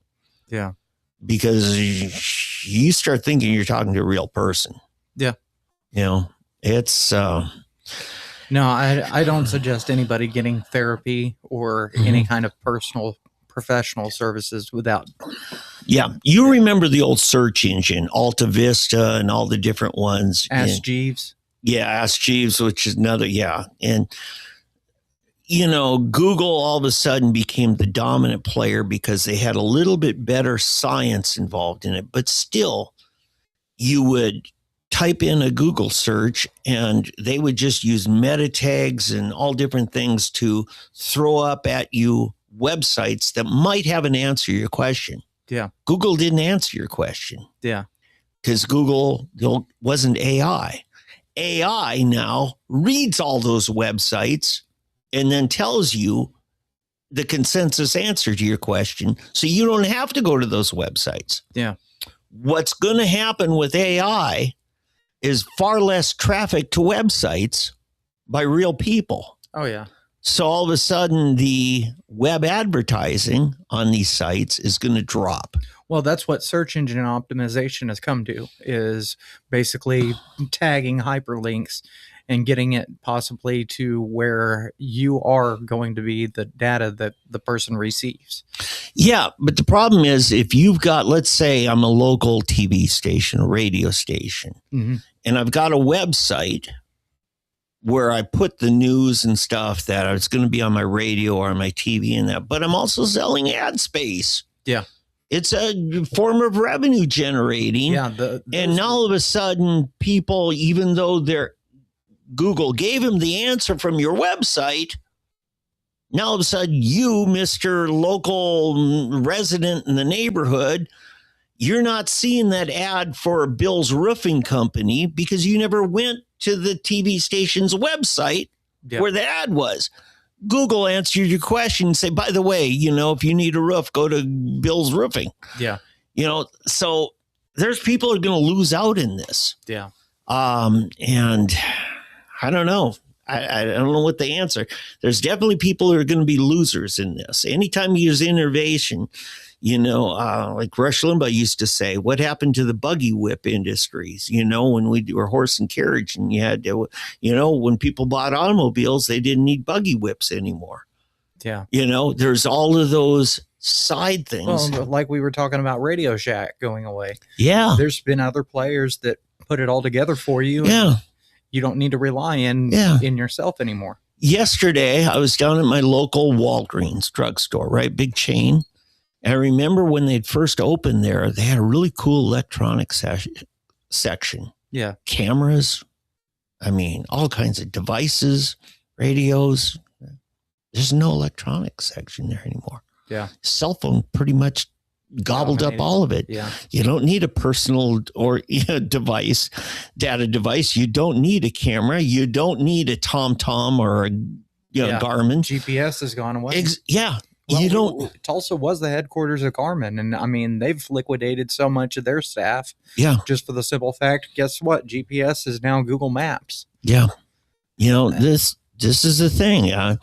We like the internet. Believe me, it's nice having a cell phone. You know, I mean, well, you know, the other day I was driving up Harvard, going to my place, and the funny thing is, the Hispanic community, the Latinos, they still have a movie store here. Video rental. Okay. Primaria, but the thing is about it, it's all Hispanic Latino movies. Oh yeah. Right. And so there's a demographic there. The same thing with the Asiatic Pacific. I surely enough, someone's going to open a movie store for them. So, I mean, Blockbuster may have gone away for one demographic, but there's up and coming. Now, the funny thing is, the other day I was over at a friend's house and we're watching Paramount Plus, and he turned on captioning and tried putting it on Spanish. They don't do it. Okay. So, I mean, now going over to Netflix, the funny thing is they translate all of theirs. So they have a whole film collection that anybody. That's true. Now, I use Roku, and I think you do too. They, in their Roku Live stuff, they have a bunch of Spanish. In fact, their Roku TV where they kind of curate it. There'll be a whole section, and Dish TV is the same way, and all the different cable providers, DirecTV, all that. Yeah, Cox does it too, and you'll have all your music channels, and a bunch of them will be Latino, and some of them are Korean. Yeah, and then the Chinese and stuff. Look, it's business. If there's a market for it, people are going to respond to that, and it doesn't really take, an act of Congress. It's just, there's $1, I want it. I'll go after it. I don't need the government mandating it. I'm not a big fan of government mandating. Well, I missed the late fees. But you remember when Netflix first came out, it was a mail order rental. Yep, you had to throw it back in the little packet and mail it back to them. Yeah, and then they got into the little box, the red boxes. They did the Netflix box. Yeah, red box. Yeah, kind of came in. They kind of, I think that was what really sealed the fate of Blockbuster. Well, it sealed the fate for Netflix too. On their mail orders. So, but you know what? I think it was a better moneymaker for Netflix to go live web. I was watching a documentary on that, actually. And the funny thing is, the internet really didn't have the capacity whenever Netflix first started streaming. Or remember, they would buffer constantly. I know. It really pushed internet service providers to beef up their networks because of a product that really hadn't even taken off yet. Yeah. So it was an innovation in itself. I have to say, the innovation in Netflix is something else. I mean, it's nothing like, I've watched the development of Sega, PlayStation, Nintendo, stuff that competes in that industry.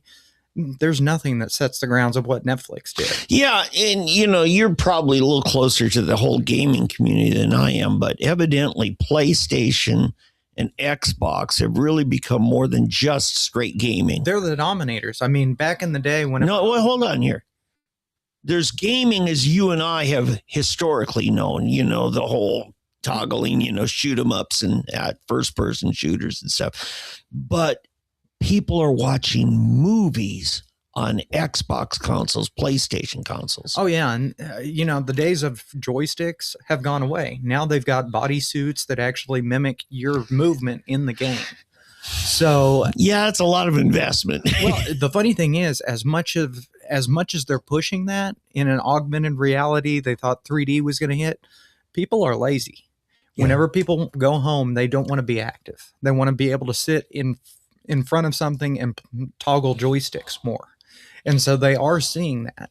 Actually, I've seen some of the development with the Oculus Quest and the Rift. Palmer Luckey's development. He's the one that did Oculus and then sold it to Meta. Yeah. Actually, Meta acquired it and Palmer Luckey with it, and then they canned him. After somebody says, it's our product, you're gone. Well, see, the sales have never increased. They've actually diminished from the day that it actually came out. Yeah. So, I mean, I think augmented reality, I don't think people are really here for that. Yeah. Zuckerberg really tried to push that. That's kind of why he rebranded as Meta. Yep. That was exactly why it was the Meta Quest, trying to rebrand for augmented reality. You know what Palmer Luckey's doing now? Because, see, he was just a teenager up in Wichita, Kansas when he developed Oculus. No joke. Yeah. Yeah. I mean, he was just, in fact, he put together some Commodore 64s in order to start it. Huh. This is way back. I mean, I think he's younger than you. Yeah. And he is now the top military procurement developer. He's developing helmets right now for our soldiers that have all this Oculus stuff built in. Yeah, actually, I've seen some of the national intelligence community's devices. Yeah. And he sat in with Joe Rogan for an episode. You need to listen to it. Oh, yeah, I did. I know who you're talking about. Yeah. Yeah. I didn't realize that's a Wichita, Kansas kid. Huh. I didn't realize that his folks had a little RV that they really weren't using, and that was behind the house, and he kind of set it up as that's his bedroom, and he just kind of lived alone because, there are kids that just, the worst punishment is tell them go to their room. Yeah. But there's kids that's wonderful. I don't have to deal with people because they can deeply think and concentrate, and Palmer's one of those guys. Huh. Yeah. Unbelievable. But so you watch that, you know who I'm talking about. Yeah, that's the guy who developed Oculus. Huh. And Zuckerberg was like, I want your product, Yeah. Zuckerberg's kind of become what Bill Gates was in the 90s. He really didn't develop anything. He just found it and bought it. Yeah. I mean, the Windows operating system he bought in a warehouse in Seattle from a guy for like $300. Yeah. And then licensed it to IBM. And became the richest man in the world for a while. No, so anyway, hey, what's on your list of stuff? $15 an hour wages. Okay. Yeah, we've got to get in. And this is something where I think you and I come from a different perspective. Yeah. See, I just turned 65 this week. Okay. I'm now kind of easing up on things, but I'm still a consumer, right? Yeah. So I'm going to be impacted by if this comes about. Yeah. But you have been in the job market, both here and in California. In California, I think they've already got this, right? Yeah. Okay. So you spend a couple of years out there, not LA. You were up in Northern California, north of the Bay Area. Yeah. And that it would already been implemented when you moved there. Yeah. So it's kind of hard for you to have a first person observation of what it did to a local community's economy. Yeah. So give me your perspective. Give me your best pitch on this. Well, I mean, I look at it as we have not adjusted the cost of or our wage. Government hasn't. Yeah, our state has not changed what the regulated. Our state government, yeah. Correct. Now, on national labor statistics, we are way below what the cost of living wage is. They're looking at probably... Hold it. I want to be sure I understand every one of your terms, okay? I'm not arguing with it. I want to be really clear on it. The national labor statistics.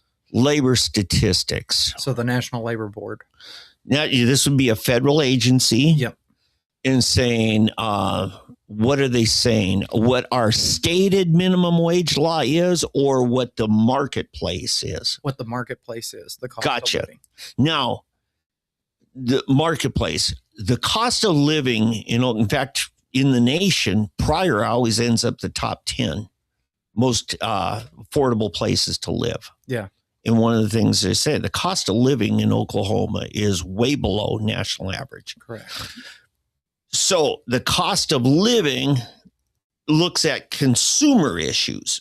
Correct. That's how far does my dollar go? Yeah. This, which is labor and earning potential, this is the other side of the factor. How much money can I make? Yeah. Because if it costs you twice as much to live in New York City, but your labor market, you can make twice as much, then okay, it's a wash, right? Yeah.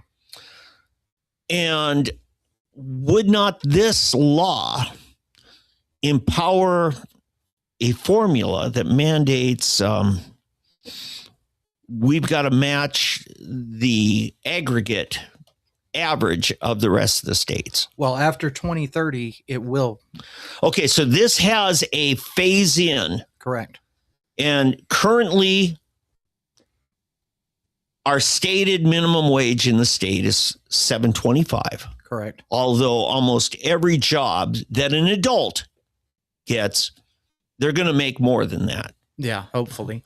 Well, I'm the observation here, Yeah. not hopes. Your typical fast food place, you're going to be somewhere around 9 or 10. Yeah. Okay. And, there are jobs that historically have been great first jobs, teenagers, and you hope not to live your whole life working that job. Correct. I mean, you're always trying to improve yourself and that, but people, if we make that job, force that job to provide things it wasn't intended income-wise, to say support a family of 4 on, working French fries at McDonald's. It was never intended to support a family of 4. Correct. But we try to force it, and argue that, family of 4 can't live off of that one income. Yeah. Is that really where we want to be? I mean, it's just kind of like, do we want a government controlled thing, or do we not want free enterprise? Yeah.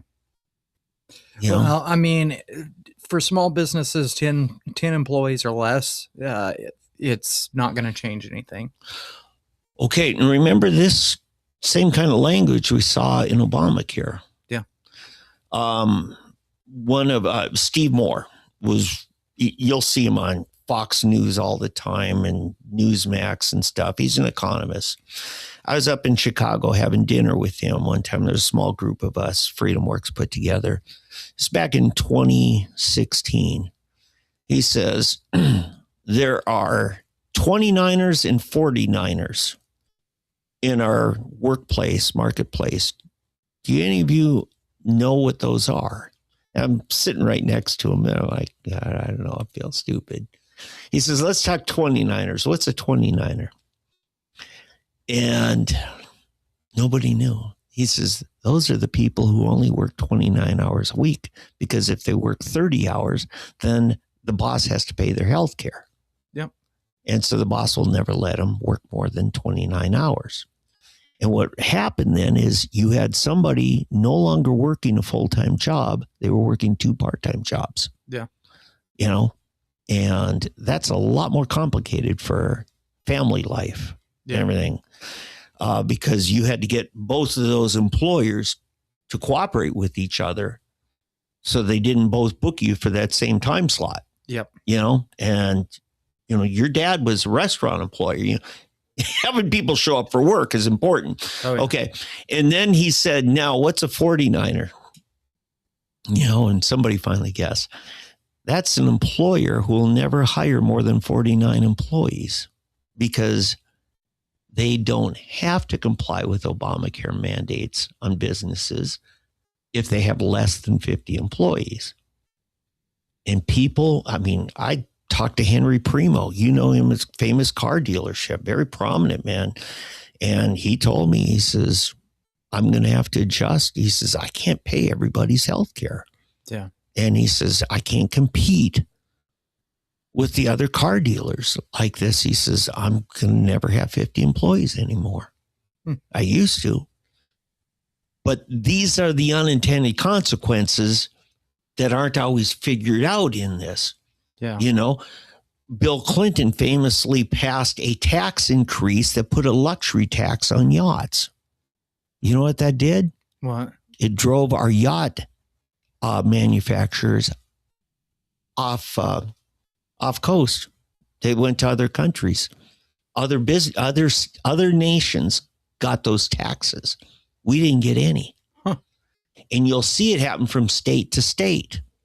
You know, Yeah. how many people living up there at Grand Lake decide to go to Joplin to buy their cigarettes because they're $1 a pack less? You know? Yeah. Because they have lower tax there. So whenever you put a mandate or a tax and things, you create something Yeah. that you didn't intend. You know, you're trying to react to the marketplace, business place, but you're actually impacting it into something artificially. So these become things that then people in business have to find a way to game it. And they do. So anyway, there's that. But nonetheless, you know, you want somebody, if they're a hard worker, you want them to be able to do well. Yeah. And do you trust your boss, or do you trust the government to force your boss? Yeah. It's a different, it's, you know, I'm seeing a lot of not communism, but Marxism impacting politics, the class warfare stuff. Oh, yeah. You know, you saw a lot in California. Yeah. Well, I think it's starting to phase the whole nation. Yeah. I mean, what the class war is doing. The violence of Marxism has really become part of the political discourse. You know, people that are unashamedly violent. You saw it in Minneapolis a lot. Yeah. And not necessarily to the end that they want communism. They just like the impact of the hostile, confrontational, violent. It'll end up being a civil war if we don't turn it around. Yeah. So, but anyway, so it has a phase in. Yeah. That's a smart thing.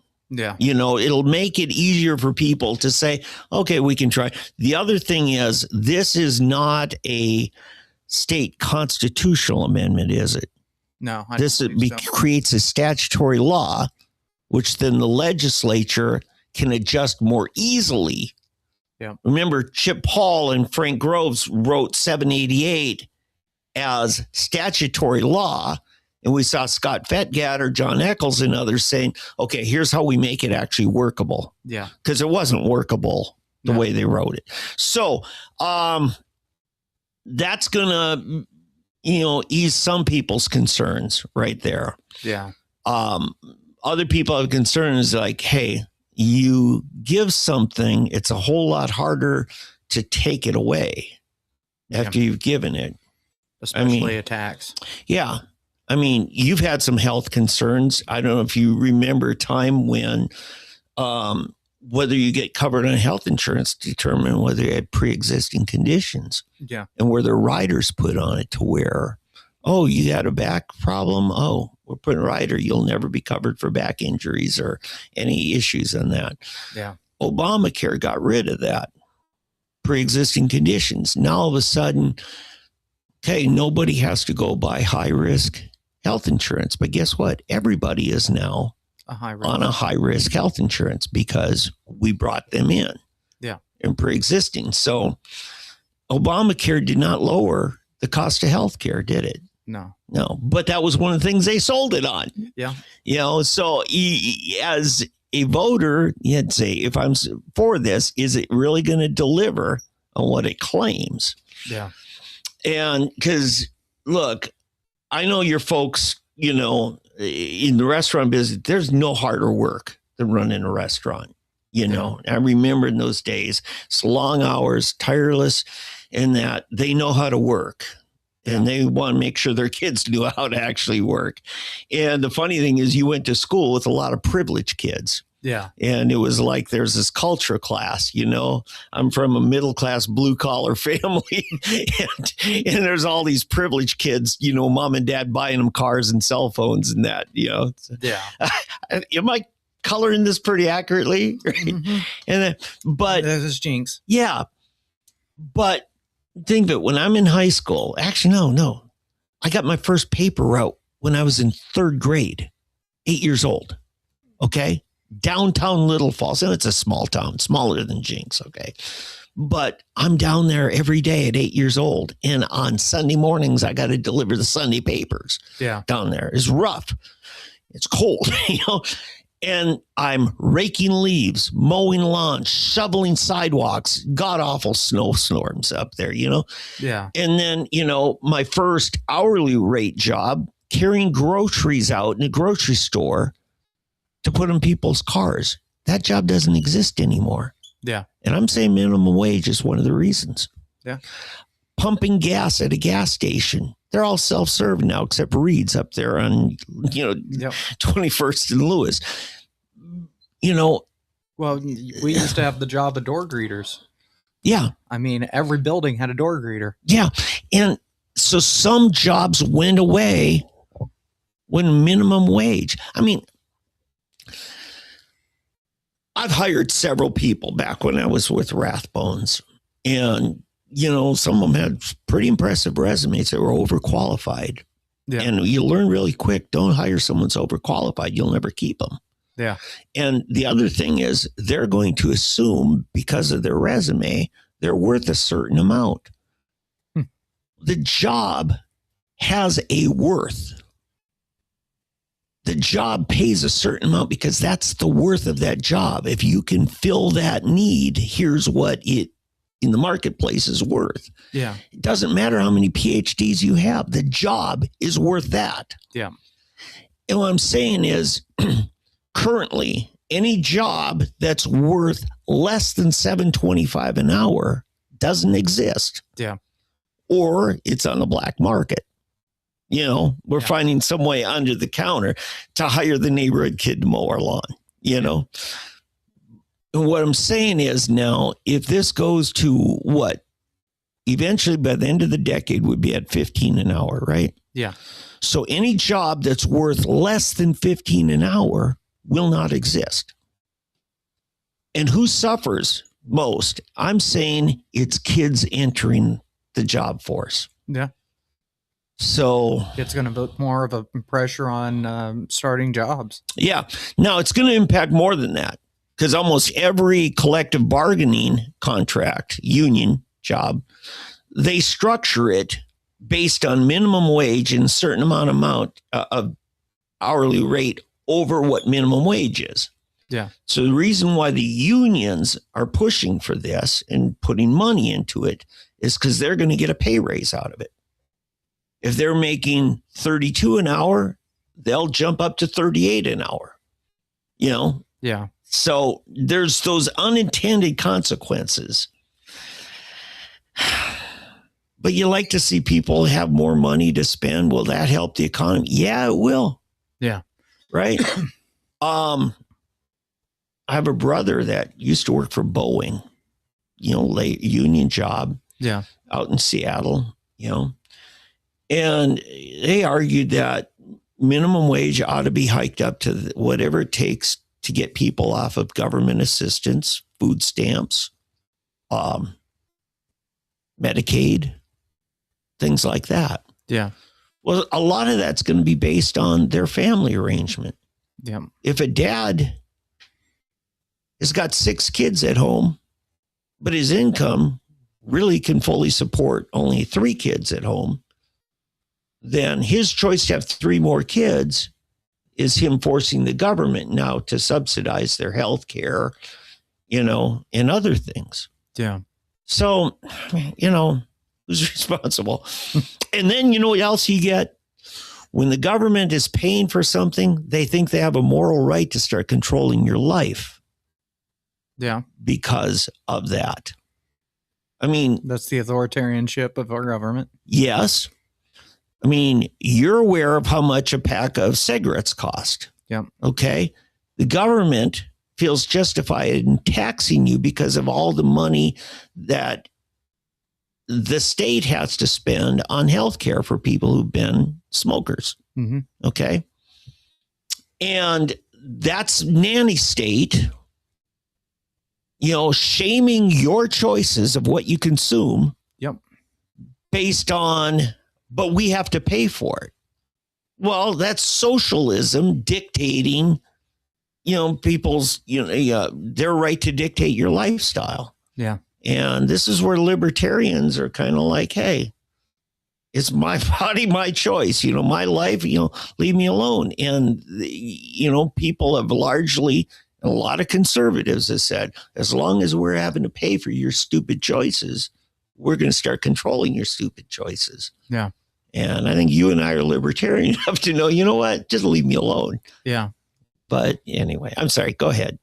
No, I mean, past 2030, it goes to the national statistics, national cost of living. Yeah, that's the tricky thing, because now you're basically trying to force us to become middle of the pack, 25th in the nation, if you will, or yeah, because right now our cost of living's amongst the lowest in the nation. Yeah, and it won't be the lowest in the nation cost of living because you have these dynamic impacts. Yeah. Yeah. But you remember when several states, I think Washington, Oregon, California were some of the first to adopt this $15 an hour. And I saw a meme of a staff meeting at Best Buy, everybody wearing the blue shirts. And the supervisor comes out. He says, well, I've got good news starting Monday. He's like, I actually got good news, bad news. Starting Monday, you're all going to be jumping up to $15 an hour. And the bad news is I'll let you know if I have any hours for you to work. Yeah. After Monday, Anyway, go ahead. What else you got to say? Well, I'm looking forward in June 29th is going to be the hearing that will actually determine if all marijuana will be Schedule 3. That's a federal thing, right? Yeah. Okay. Now, this is something, we thought this was going to happen under Obama. We thought it was going to happen under Biden. Trump, I didn't know. I really wasn't expecting it for Trump. But it is a pretty gutsy move. And I think Bobby Kennedy and Dr. Oz really pushed him to do it. And you and I have been looking for this day. Well, I think someone behind the scenes is Roger Stone also. Roger Stoner? Yeah. Yeah, I think so. Yeah. And a lot of libertarians, you remember Dave Smith, and he really led the push for a lot of libertarians this last election. Hey, Trump's listening to us. Let's give him a chance. Yeah. Now, the Iran war has really disillusioned several of them. Yeah. Thomas Massey, for instance. In fact, Massey went with Trump to the Libertarian Convention to help make the pitch. Huh. So did Mike Lee. Yeah, there was a bunch of them that says, hey, look, our philosophy at heart is libertarian. We just have jumped on the Republican machine to try to get something done about it, Yeah. So anyway, the tough thing about this is this could put all marijuana back in the local drugstores. Yeah. Behind the counter. Actually, with the Schedule 3, there is not currently a carve out. And what I mean by that is they would need to have a physician or a pharmacist on site where the dispensing location would be. Now, also, there's going to be fees. You've got to pay per kilo of marijuana to the federal government. That's a proposal again. No, that's regulated by the 1961 Single Convention of Narcotic Drugs. Ron Paul and maybe Ted Cruz will argue states' rights on that. Yeah. Now, with the 1961 Single Convention, that is a UN agreement. That's something that states... Okay, that becomes a treaty, which is constitutional law. Yeah. When you sign a treaty. Now, was that ratified by our U.S. Senate? No, this is a national treaty that we signed on in 1961. what I'm saying is, in order for it to be a binding treaty, Mhm. our U.S. Senate has to ratify it. Okay, I'm not sure on that. Yeah. Yeah, because otherwise it's just an executive order or, a determination that a president can say, my administration will operate under this understanding. Yeah. Well, that's only lasts as long as his presidency. Yeah. If it's a ratified treaty, then it's locked in. It's the equivalent of U.S. Constitution. Yeah, I believe that it's a ratified treaty. Okay. Because, we're permanently held into it. Yeah. And now Article 23 and Article 26. Article 26 is where it mentions cannabis, but it says refer to Article 23 in the Opium Act, which basically sets up a national board for excise sales outside of the United States. Mm-hmm. So basically, an individual farmer cannot broker their marijuana outside the United States. The feds will need. Well, even interstate, the federal government comes in when it crosses state borders. That's the Interstate Commerce Clause. Yep. Yeah. So currently, a percentage of their crops will. No, what is it? It's a percentage of the kilos that they send off has to be paid. So that's $380 on every kilo. And then there's new permits that they have to file for. Yeah. Okay, cool. So this is coming up end of the month. Yeah, my thing on it, you and I talked about this a lot. I liked what Chip Paul and his team created in their Oklahoma version. Yeah. That a person could grow their own. You can opt out of any commerce at all and be, just like the home gardener. Yeah. He grows his own tomatoes, doesn't buy them at a drugstore, never pays taxes on anything. Yeah. Because he produces what he consumes. And you remember early on, as patients were trying to find, hey, what works best for anxiety, what works best for pain, what works best for arthritis, all those things. Yeah. And we formed a big Facebook group to try to encourage that kind of thing. Yeah. And,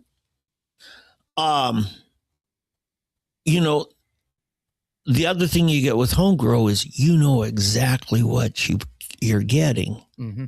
And once you have a plant, you keep cloning that plant and it keeps those same properties. And you always have a medicine that works for you. Well, and see, that's one thing that I think in the near future, if we can get a carve out or an additional exemption towards certain plants, so that way residential use, you could have your mother plants and they don't count towards your plants that you are cropping. Yeah. Because that's part of the problem right now. The 6 plants that you have, 6 adults, 6 immature, you can't have any mothers. Now, you worked as a salesman for some of the cannabis companies, right? Yeah. And I think you probably did some work on grow farms, right? Okay. And you done any retail? No, not really. Yeah. And anyway, so the biggest reason why the state loves these things is they can collect taxes. Yeah.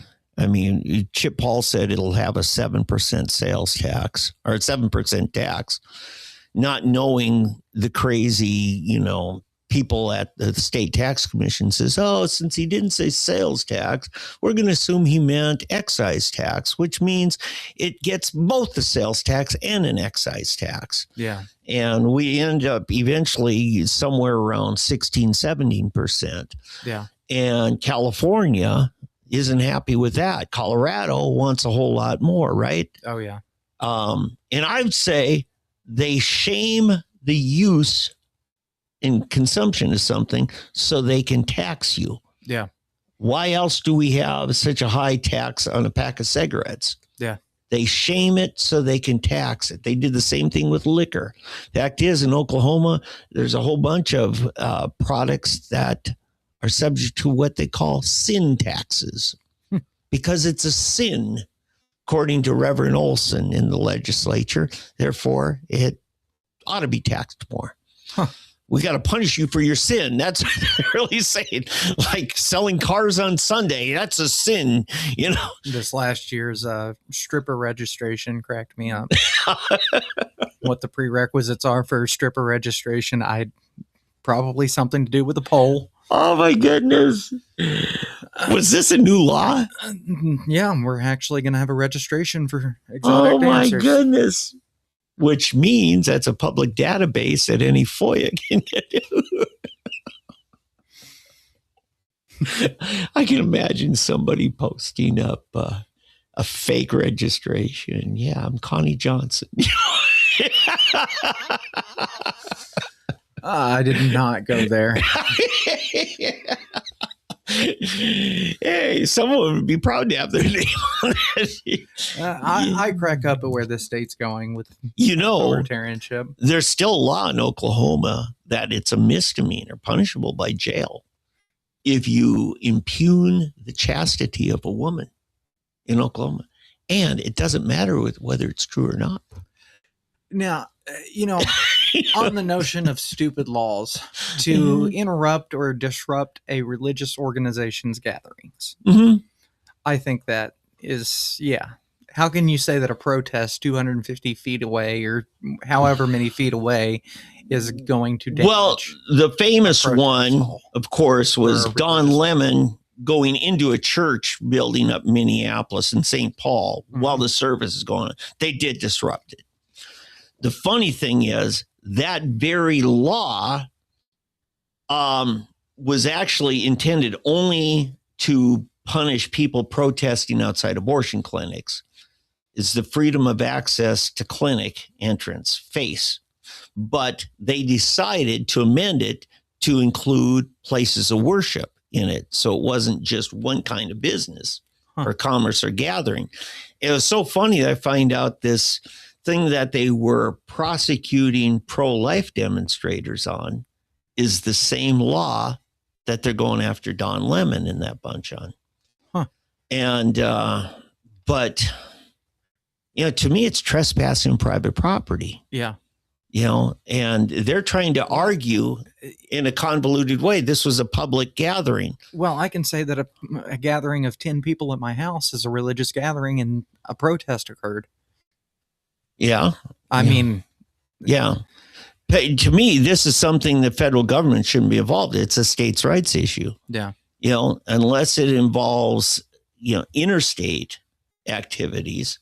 Yeah. Federal government shouldn't. I still believe in that kind of a commonwealth, So last thing, House Bill 3143, the moratorium extended August 1st of 2028. On moratorium? Cannabis. Yeah. And do you think that a moratorium is working? Well, as you know, we have a number of friends that started businesses in cannabis.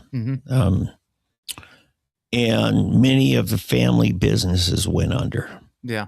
A lot of it is just, the dollars and cents, along with the federal prohibition, you couldn't write off expenses. The taxes killed you. Yeah. And that's one thing that's going to be created is business exemptions. Yeah. Yeah. You mean on the federal thing? Yeah, on the schedule. Right. That will be big. And by the way, Kevin Hearn, I did make a pitch to him one day. We were walking out of a meeting and so I would go into the car and I said, look, this banking thing needs to be fixed just for public safety. I said, the folks down at the Oklahoma Tax Commission are not comfortable with over $1 million being put on the counter every day. Every month when the taxes come due. Yeah. And I said, eventually you're going to have highway heists going on and stuff. And when I pitched it to Hearn that way, he said, oh yeah, he says that's just, it's asinine not to allow electronic transfer. That's what that did. Yeah. And that's what, and Hearn and Bice were the two in the state that voted for that. That was the Safe Banking Act? Yeah. Yeah. And Langford, I don't know. I don't have a whole lot of hope for Langford. No, I would say that Hearn and Bice have worked to favor the industry. Well, Hearn, he had a bunch of McDonald's restaurants. He understands the basics in and out of, what it takes to run a business. And, the fact that you can't use normal banking. Now, I will say, who really stepped up for the cannabis industry in Oklahoma was Gentner Drummond's Blue Sky Bank. Oh, yeah. Yeah. Well, he saw a chance, there's a big market. Yeah. And so he did it, but I don't think it's because he's some cannabis advocate. He just saw a dollar and he chased it. Yeah, that's what a lot of these are. Yeah. They had no involvement in the cannabis industry before. Yeah. They just saw the dollar signs afterwards. Yeah. But a lot of this is happening too because, you remember, you and I were part of a big coalition of people who said, you know what, legislature is not taking the lead on this. We're going to pass this law. Yeah. And I remember that victory night, Well, and that's one reason why we're trying to get people out to vote for politicians that do support this. But we had a big movement. Oh, yeah. And it's gone. I think it's like a fire kindling. I think it's just gone down right now. Well, there's people who kind of promoted themselves as leaders that were ill-motivated. Yeah. And they were looking, and then you saw a whole bunch of people that just decided to cash in for themselves. Yeah. What's his name? Sean Jenkins. Yeah. He started a business. He really went big, but boy, it collapsed pretty quick. Yeah. Because of the, and another family I went to church with had a dispensary. Good church people, right? Family, and very much advocates on it. And they went under and they said, about the only way that you could maybe make it work is if you're vertically integrated, you do the growing, the processing, and the retailing. Yeah. He says that then you can shift certain expenses across where even though somebody's only doing retail for you, you pay them some out of your grow. Yeah. And some of the it's just a bunch of things like that. Yeah. That it's a lot of it's over my head. But anyway, so we've got decisions to make. You went through the big state question, and people have to decide for themselves. I think the audience listens to this is probably not likely to support it. Yeah. The folks you hang around with definitely will see this as a big hope. Yeah. And, I think we have to separate two for ourselves, at least be honest with ourselves. If I'm voting it for something in my self-interest, you just need to say it's what's best for me. Yeah. And maybe not what's best for the economy, but yeah, and look, and it's not just unique of young people. How many people in retirement?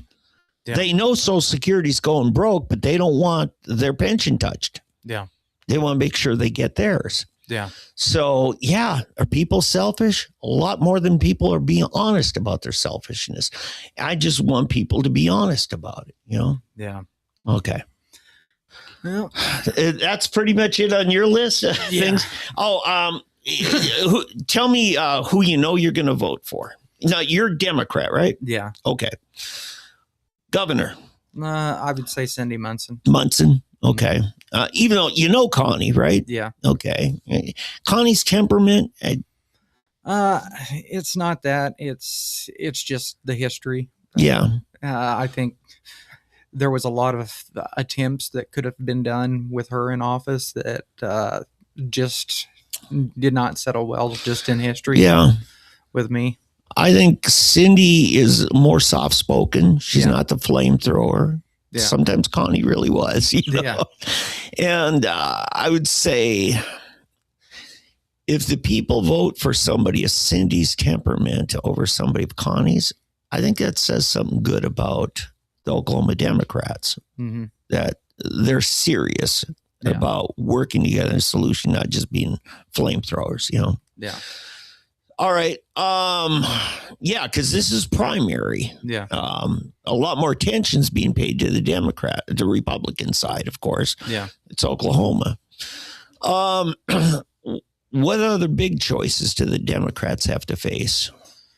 I think regaining trust with its voter base right now. I think, Yeah, because there's kind of a civil war. The old Hillary Clinton Democrat Party, yeah. the rural Oklahoma Democrat. Well, I think the Kamala Harris Democrat was really distant from the common Democrat. Yeah, and see, I knew some of these people. Lori Phillips. She and I worked together. Her daughter ran Bernie Sanders' campaign, and they were family friends. And Lori, I ended up bringing into the NAMI board of directors. But, those are truly the activists. And I'd say there is a certain level of Marxists within that movement. Yeah. They really are radical, want to bring change. I sometimes see Mark Falk caught up in that. Yeah. Although his temperament, personality is a very engaging guy, isn't he? Oh, yeah. Yeah. So I don't know. So now the Democrats had to replace their state chair. The local guy resigned kind of in, disrepute. That wasn't Inman. No. This was just recently. The guy, he's a North Tulsa guy or East Tulsa guy. I don't remember that. Yeah, I was talking to our friend Kay Beach. She thought he was going to end up resigning. Let's see. This would be Tulsa, Oklahoma legislature. House member. Demo.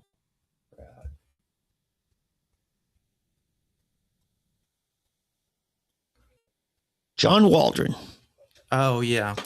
Yeah, some AI video of someone. And yes, I do remember that. And to some degree, he was innocent of some things, but then I don't know. He was the one tossing around the video, from what I understand. Yeah, distributing something that was embarrassing to somebody else. Yeah. I think it was depicting sexual activity. Yeah. Yeah.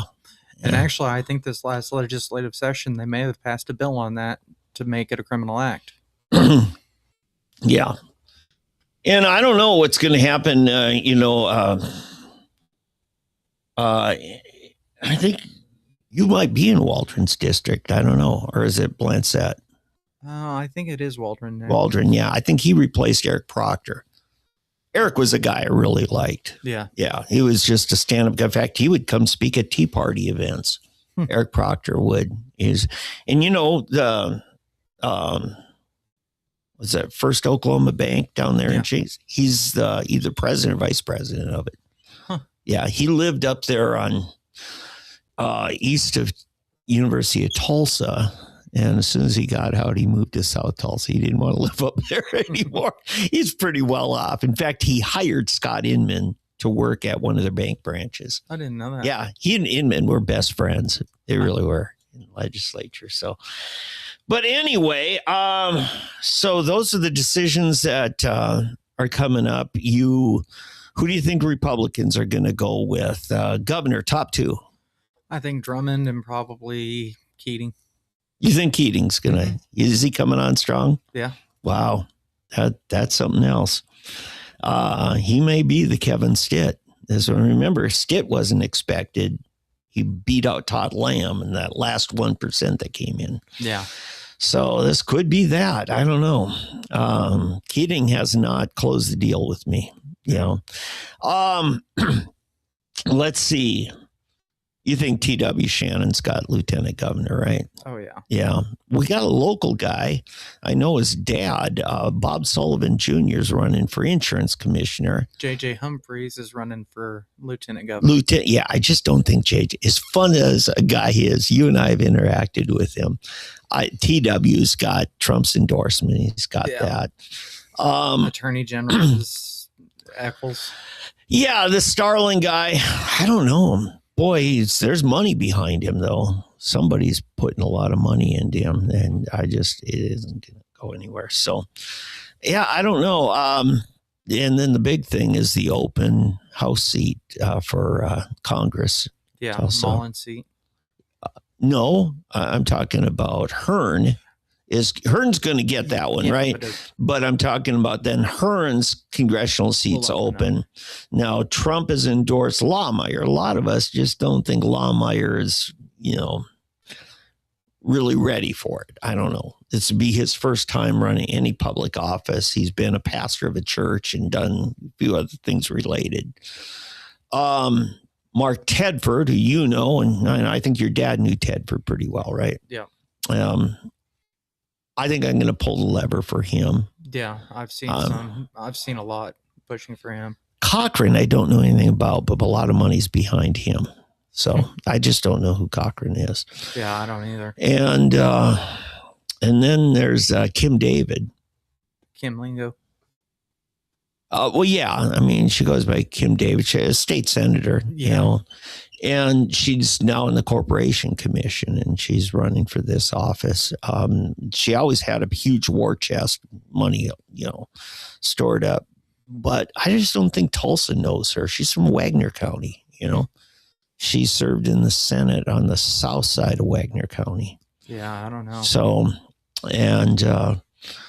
but, we'll see. That's definitely going to runoff. Yeah.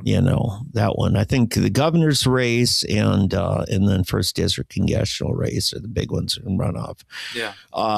Cindy Byrd is deciding to try to unseat Todd Russ. Russ, I have very good confidence in as state treasurer. Okay. And I'd be just fine if we stayed with Todd Russ. I plan on supporting him. So anyway, I think we've pretty much wrapped up the show. Eddie will be back next week. I thought he'd be back today, but he's enjoying his time to focus on grandkids. Oh, yeah. Grandkids. Yeah, they're grand. Thanks, folks. And thank you to Chance Tinker for sitting in. Chance, famous son of Jinx High School. And what was the name of the restaurant? Jinx Restaurant. Just Jinx Restaurant. It was right next to Jack's bookstore. Remember Jack? I remember. Oh, yes, you remember the bookstore. The guy always spent his... Anytime I couldn't find him at the bookstore, he was in the restaurant. See, there were so many people that, it's hard to keep up. Oh, yeah. Some of the characters. It was truly the days of Mayberry RFD, wasn't it? Yeah. Andy Griffith Show. So Jack belonged to the Andy Griffith Show. He's that kind of guy. Thanks, folks. And we will talk to you next week on Fresh Black.Coffee.